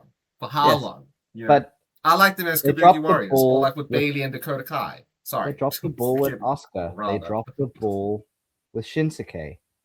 Yeah, they dropped the ball with They Kairi. dropped the ball with Finn. Anyone from Japan, really. Anyone who comes from again, we'll get to Finn after this as well, real quick. But again, the OC Bullet Club, but you brought Carl Anderson and Luke Gallows over to support AJ. The only person they haven't dropped the ball with or didn't drop the ball with AJ. Was AJ Styles, because they knew he was already made for the American audience. Because he was in TNA for so long, the American audience knew him. Those coming over from New Japan, if you're a wrestling fan, you know who they are. 100%. But if you're an American audience wrestling fan, you have to kind of be integrated into who they were. Well, that's the thing, you know, and this is again why AEW works so much better than WWE with bringing stars in from Japan, right? Because they have that alliance or like that business deal, whatever you want to call it, right? They have access to that history and they're not afraid to talk about it. It's not like, oh, you can't say the other company's name. The stuff with Tekla and Stardom has been incredible. Yeah. It's been so good because it gives you backstory on Tekla. It gives you background on who Starlight Kid is. Just these are just like the first examples that come to my brain. You have guys from Bullet Club who keep referencing the stuff from Bullet Club back in the day. And it works because you allow them to acknowledge their past. Yeah. You know, just let them do that. If you actually just told us who Julia is, this is why she left like while she was like a bad guy in New Japan because of her Italian and Japanese heritage. So she was treated as an outsider because of the Italian side of her. Mm-hmm. That gives her a bit of depth. But you don't want to tell that story. It's like, no, she's just a Japanese wrestler. Look at her wrestle. Nothing. So I didn't listen. No. And I love Kiana James.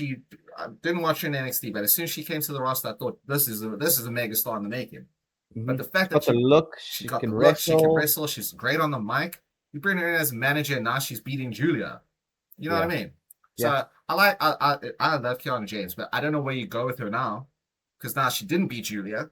So now she's just another heel that lost to a new face. She's just another wrestler who's getting lost in the crowd. Exactly. And then after weeks, and I'm talking Annalena, like months of vignettes of Blake Monroe, the glamour, backstage appearances, but nothing. And then you drop like one backstage appearance with Chelsea Green, I think it was. Yeah. And then she was off TV with just the vignettes. She comes out on SmackDown in a British crowd and attacks Julia from behind and gets nothing. That crowd was dead. Yeah, it's. So what was the plan? Who knows? I think they look at certain wrestlers, even those that have come over from AEW, and think, okay, they actually had some success there. People will know who they are when they come here. We'll just give them a different name, but they know who they look like. They know they look. Sure. And there's nothing. They've just got no idea what to do with them. Saints proved it. Yeah, 100%. And now you've literally done the same thing with Blake Monroe. Yeah, because NXT it works because NXT, the crowd in NXT, because they're smaller, are up for everything. They want everything. Yeah, They exactly. know everything. Yeah, they are very much the IWC crowd. Because they watch all types of wrestling. Yeah. The NXT crowd.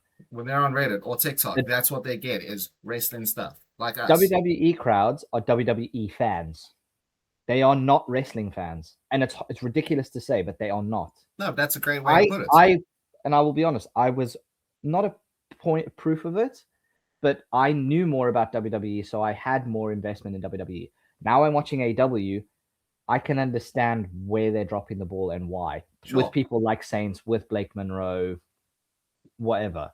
Whereas AEW fans, if you go over from WWE, they obviously know who you are, but they also appreciate you and they support you. Yeah, Hope is very example. FTR is a great example. There's a lot of examples. The Hurt Syndicate, Andrade, exactly. I mean, the guy's bounced between both companies, but he's far more loved in AEW.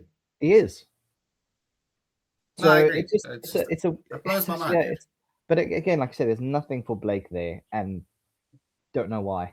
Nah, First of all, I think making her go after Julia was the wrong thing because you had to have the interactions with Tiffany and Chelsea and the pretty girls and whatever. Faces. They're established faces. She should have gone after them, but you've buried them so far in a storyline that you couldn't invoke Blake, or you couldn't involve Blake in that one, because then you'd be becoming too overcrowded with how many people are involved.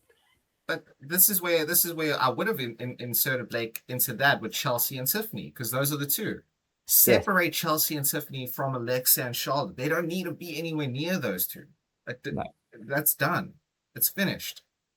Have Blake go straight after Tiffany, like Tiffany did when she first came to the main roster, right? Do that, and then you have Chelsea because they're besties. Yeah, and Blake took out Chelsea the other day. It's built there. You've built it. But she could go and take out one and then build the animosity between them. The foundation was there. You put it there, WWE. You put the foundation down, and then you decide to build a house over here.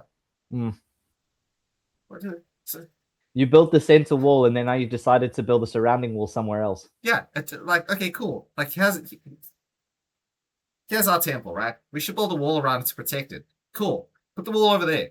Yeah. What the fuck are we doing? You've literally done the wrong thing. I genuinely don't understand it, man. I really, really don't. Anyway. So yeah. I don't know. It's done. It's really, really stupid. WWE's got a mess of things in one place, and then they've got some very interesting things going off other sides. It's great. I wonder if WWE has heard of this thing called a whiteboard. You know what a whiteboard is? Please tell me.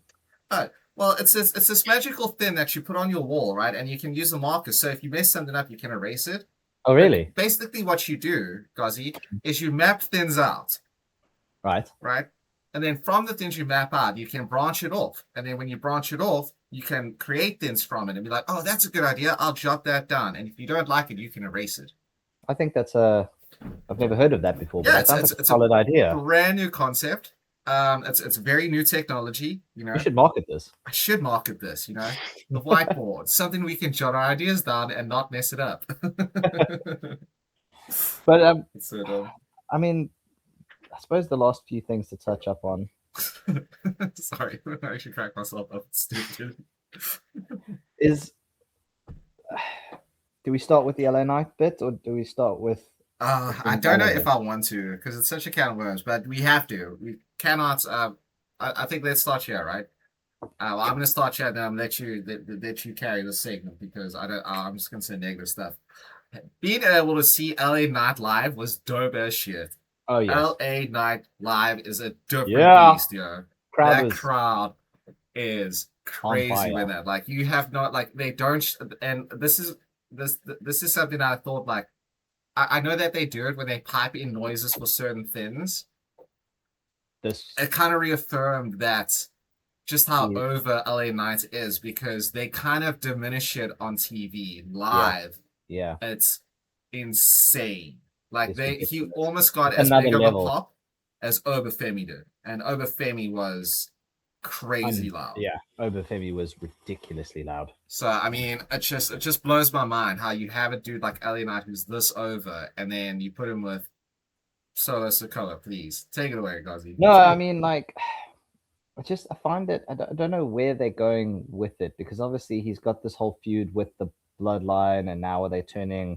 Are they going to turn LA Knight and Solo Sikoa into like a unit that they form, like the sort of anti-Bloodline establishment, like ABE or something like that? But like, then who would you add to it? Because again, from what I understood from the Friday, and maybe I misinterpreted it, but it sounded to me like Tom and Tala have left Solo. Like that's broken up, that's split up, right? I didn't. Yeah, because we got, again, so to touch on it, we got that interaction with Finn, who's now been on SmackDown for what, 6 weeks, and has had one match where he lost, which was the King of the Ring tournament, and that's it. You've done nothing with Finn Balor. Well, besides his really, really bad interactions backstage with R-Truth and Damian Priest. Yeah, which we don't need. And with now he's obviously had the interaction with Tama and Tala, and he was obviously like, oh, yeah, it's don't been forget we're from Japan. It's like been a while, boys, type whatever. And they were like, yeah, but that's and then he also then Tama also said, we know you, but we also knew Shinsuke. Okay. Yeah, you've seen what we've done to Shinsuke. Like, we know you, we knew Shinsuke, but you've also seen what we've done to Shinsuke. Like, you know what you could do? You could make a Shinsuke Nakamura side note here as well. Finn Balor, the Shinsuke Nakamura tag team. That could be cool.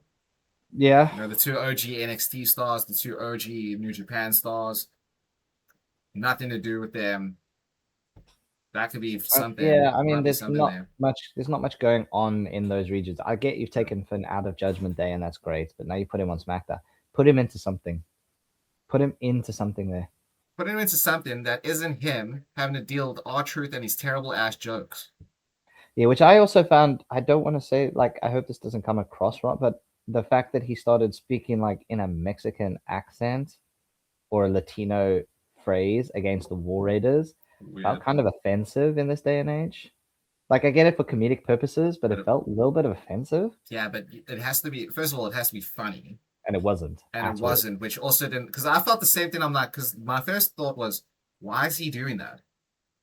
Like, I could, if you're a face as well, right? If you're a heel, like you're a Chad Gable taking on the Luchadors and does it, hilarious. And it's not even like he was speaking to Mexicans. Or no, he speaks to the War Raiders. And like, I get it, they're in AAA now, but. And they're the tag champs at AAA, but. I must admit, dude, and like, I mean, it takes a lot to sort of make us go, that was a bit much.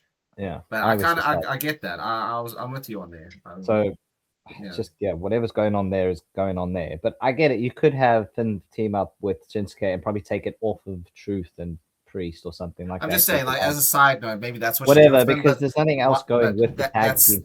The interaction between him and Tom and Tala was also just sort of thrown in there. Yeah, but you've also slapped these you've slapped tag team titles on 2 guys who were not a tag team. So why not just roll with the flow and put, like you say, old school NXT, Shinsuke and Finn Balor together in a tag team and let them beat Truth and Priest and let them be the tag team champions? Because clearly you want to work on your tag team division, but you're doing piss all with it. Yeah, 100%. Apart from what's going on Raw, again, shout out Street Profits, and we spoke about it, amazing match, and then the new tag. But they're a tag team. But in all fairness as well, there's not a lot of tag team stuff going on besides the Street Profits and the Vision. But again, the Vision were just a bunch of guys slapped together to be a tag team, whereas the Street Profits were a tag team. I agree, 100%. I'm just saying, like, both tag team divisions are dog shit right now. Yeah, terrible. But the fact that they also, like, now the War Raiders are having a title versus title tag team match against Priest and Truth. Yeah, it could be a good way. For me, it could be a good way to reintegrate the War Raiders into WWE, having them beat them, because then it's an established tag team. So it could be a good way to do that. They might be working double, but you'll have an established tag team on SmackDown then being the champions, and then they could drop the AAA tag team championships, and then they could just solely work on SmackDown. Sure. Like, I'm not opposed to that. No. I mean, they're a great tag team. They've always been a great tag team. They are, and they're great workhorses. And you will then have an established tag team in WWE as then you can split up R-Truth and put Damian Priest in the mid card. You know, have him go after the US title, something. Sure, and then have R-Truth just do his comedic stuff comedic stuff around in the background with like Danhausen. Yeah, you know? just that again. Just let it stick to that. Like I can see that and whatnot, but Sorry, I misspoke. It's not Danhausen. It's the Prime Minister Hausen. Prime Minister Hausen, yeah. On Raw, Danhausen came out and said he wants to be the Prime Minister Hausen, and we popped hard. That was great. Why not? Well, Stormer's just resigned, so why not? But yeah, I think coming back to that with the whole LA Knight thing. Sorry, I know we went on that little tangent, but it's good to touch on all those little things. Sure. Like, and again, it wouldn't put it past me if WWE come up with a stupid name like, again, like I said, they'll probably be like the anti-bloodline establishment league, and they'll call them Able. Yeah. To do that, I wouldn't put it past WWE to do that, and then you'd have LA Knight, you'd have Solo Sikoa, probably throw Seth Rollins in there at some point. You could throw Finn in there because he's had dealings with he's not doing anything, and you know he kind of got screwed out of his title from Roman with the whole he was the demon, and then the lights flickered or whatever. Yeah, and these will be the guys that will go up against the bloodline. You know what I mean? Like it seems to me like that's probably what WWE will do. I'm not saying this is what they will do, but it seems like this is definitely something that runs through their minds. Sure. Because remember, 100%. We got the League of Nations, and that was fucking awful. Yes. We'll probably get the Anti-Bloodline Establishment League and have them as Able. Like, they'll call themselves Able.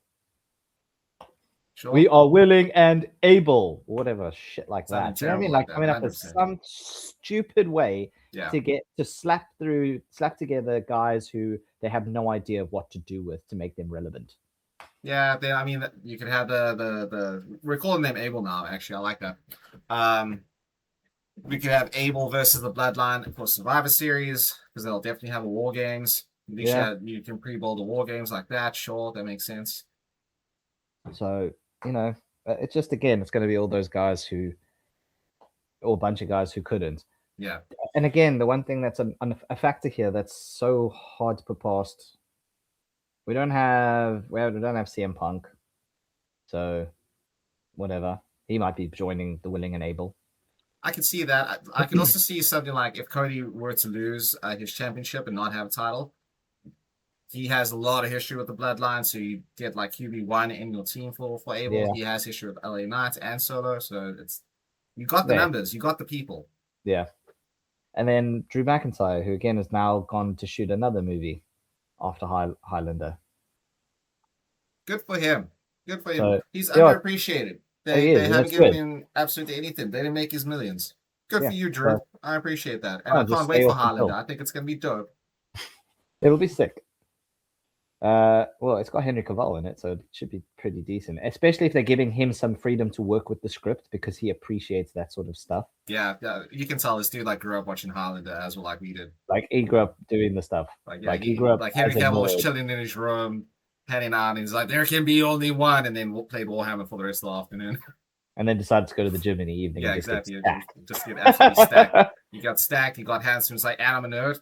Man, fuck you, Henry Cavill. you got nothing wrong with you. What is wrong? Yeah, exactly. I don't know. You can't have everything, okay? You can't have everything. What is wrong with you? Leave it. Stay away from wrestling, please. I know you're friends with Drew McIntyre now. That can't be your thing as well. We need something. But yeah, I mean, I don't know where they're going with this LA Knight Solo thing. Like, and I found it ironic because I was like, Solo is now Solo.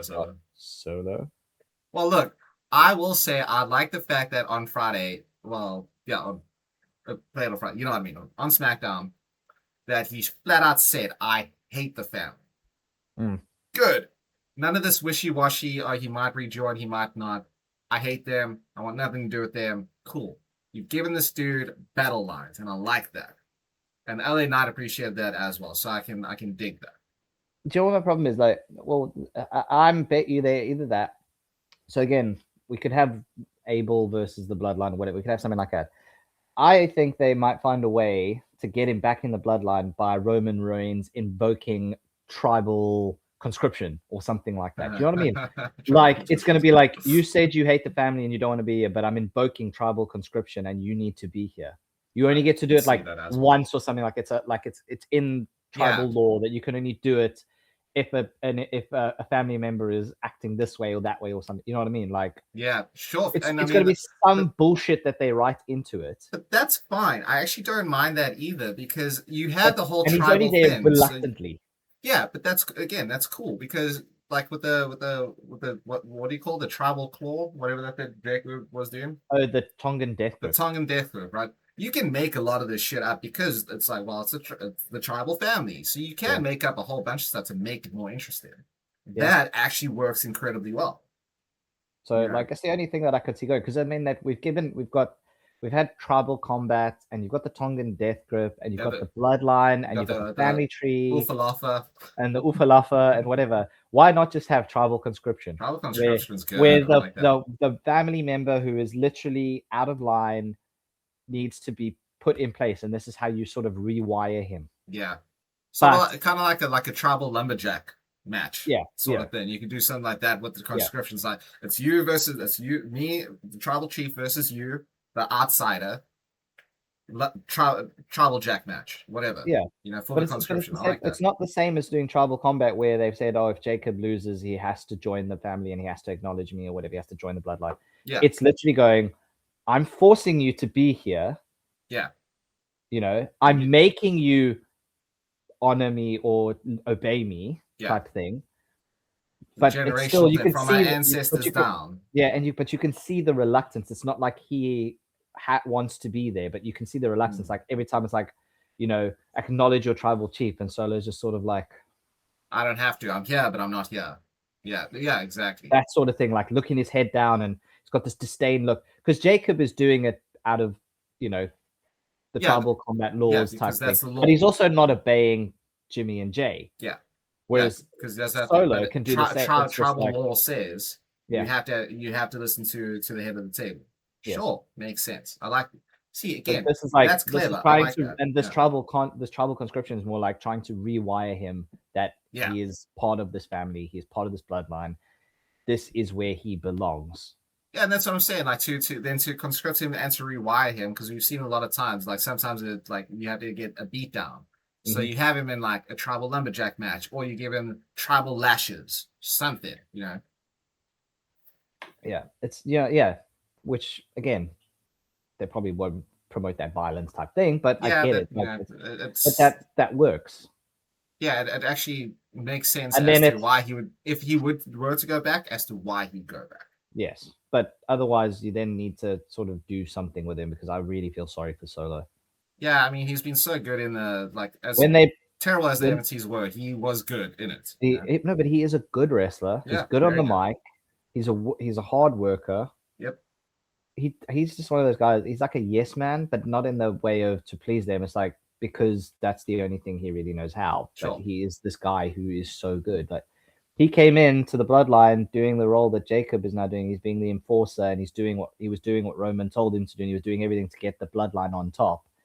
And then obviously when he took over and he formed the My Family tree and he got rid of the old bloodline and he disbanded it, they just made him look weak as piss. Yeah, exactly. So I mean, I don't know. I hope Abel becomes a thing, so at least we have a bit more to it. You know, a little bit more again, meat on this bone to actually bite into, because there's beyond that, I don't really see where it goes, because I don't see it becoming like Bloodline versus LA Knight and Solo. I would not make them a tag team ever. No.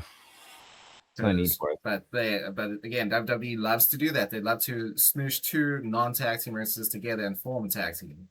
I'll probably call them the Solo Knights or something like that. Trying to take on everyone. They won't even think of something that clever. You know, remember when I said they should have paired together Alice the Black and LA Knight, called them the Black Knights? Yeah. They didn't do that. They could have. But they won't. No, they'll call them LA Knight and Solo, not have a team entrance theme, which is so easy to do. They'll just mash the two of them together. So LA Knights, and then play the MFC music. Yeah. By Paige and Brie. You know. Yeah. It's just there's no There's nothing there. It's nothing. But I don't know what to think of it. I mean, but that's the only thing I can think of. Your booking is still, again, far superior than to what WWE will come up with. Because I like tribal conscription. I think that's an incredible idea. That's really, really good. Trademarking that. WWE, I'm trademarking that, and I'm joking. We should. We should. Tribal conscription and Trademarking that, but if I see that crop up on WWE, you heard it here. I'm tribal soon. conscription. Yeah, it's tribal conscription based on a tribal law. We'll do both. But all right.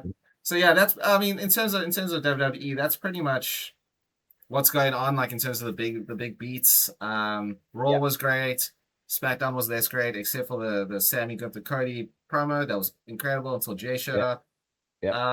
Shall we do our predictions? Yep, let's go for it. Alrighty, so we're gonna start from the bottom again. For the Women's United States Championship, we got Tiffy versus Jade. Who you got, Gozzy? I'm going with Tiffy. I'm going with Tiffy on this. I'm sticking to my guts and going with Tiffy on this one. We got Tiffy there as well. I do think the baddies show up to try and help, but she's got a little bit of help from Chelsea and Alexa. Yeah. So I think they'll stave it off. I think Tiffy retains, for sure. Yeah. Then we have it shouldn't be next, but it will be Cody Rhodes versus Gunther versus Sami Zayn, triple threat for the undisputed WWE Championship. Tough. Yeah.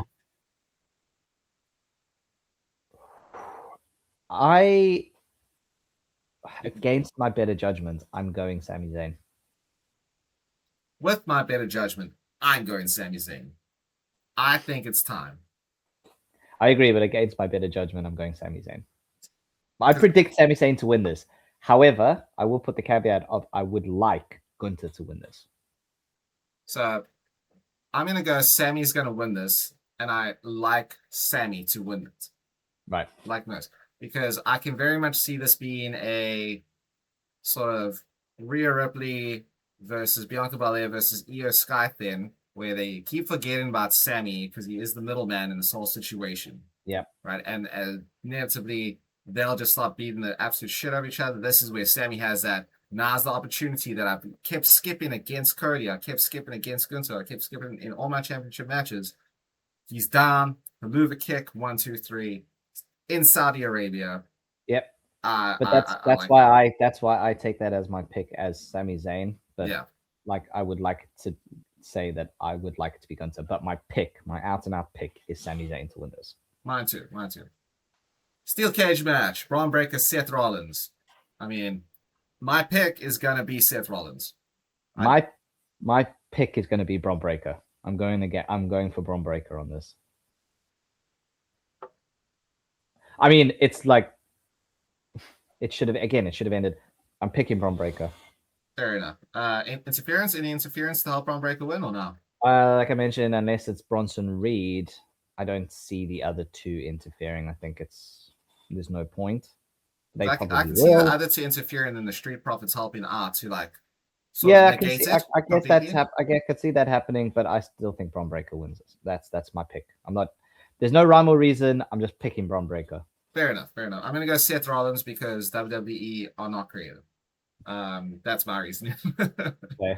Then we got our boy Trick Williams versus Ricky Suave Saints for the United States Championship. Sorry. I know we spoke about everything and what would be interesting, but I'm going Trick Williams because the momentum there's too much momentum there to take it away for him now.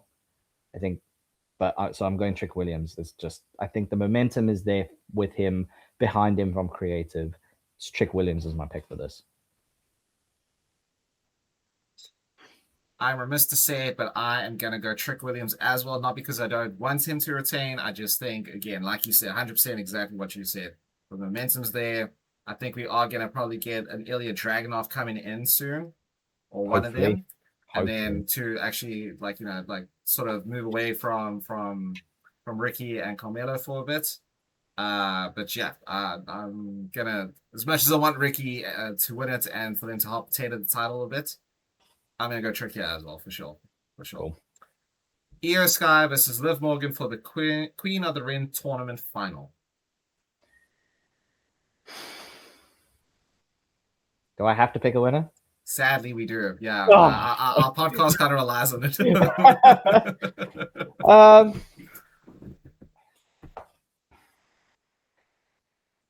You want me to go first? I'll go first.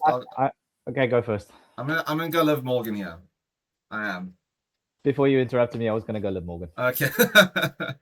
Before you said you'll pick. So I didn't mean to interrupt you. That's my no, bad but as before well. you're gonna, I'm going Liv Morgan. Fair, yeah. I don't want to elaborate on any reason why. I don't care. That's the elaboration I was going to say. Is like I don't care. I'm going to go Liv Morgan. Liv Whatever. Then okay, King of the Ring tournament final for the crown. Yeet man himself, Jey Uso versus the ruler, Obafemi. Obafemi. Obafemi. I'm going Oba. I'm not changing away. Obafemi's been my pick to win it since the beginning. Since it was announced. Oba was my pick. I'm over on this. I'm over on this. And he's over. He's over. He's over. Like, what more do we need to say? Jey Uso, no. We don't need to elaborate. I'm done. No. Like, let's go over. No, over. That's it. Over. For those listening, we were doing the overstride. Yeah, we didn't exactly play about with it with the noise. So no. It's still pretty early in the morning here, so can't annoy the neighbors that much. But yes, so that has been our Raw and SmackDown recap and our Night of Champions predictions. We hope you enjoyed it. Thank you again for watching or listening. Really appreciate it. And again, shout out to Cardtricks for hooking us up with the tickets to go see Monday Night Raw. That was an absolute treat. Hope you guys enjoy Night of Champions tonight, wherever you're watching it across the world. If you're listening to this or watching us from abroad, or wherever you are, just really appreciate you guys being here. And again, just hope you enjoy Night of Champions. And we will catch you for our results sort of recap.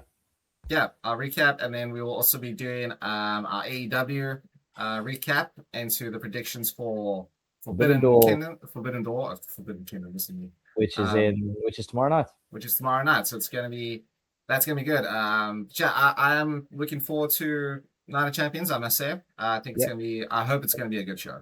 I think we always are a bit tentative to watch it, and then we hype ourselves up for it. Well, that's the thing. I'm looking forward to it, but I'm not like overhyped for it. Yeah, I'm not thinking this is gonna be like pay-per-view of the year or anything. I think it'll be solid. Solid, depending on the results. Yeah.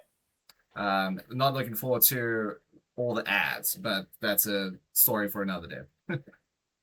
But yeah, no. Otherwise, again, as you mentioned. Really appreciate you guys being here. Remember to share, like, subscribe, all your friends, anyone you know that's interested. And yeah, once, as my man Rone's already said, just from my perspective, again, shout out to Cardtricks for giving us the opportunity to go to Monday Night Raw. Absolutely. And always remember, everybody, always stay too sweet. Too sweet.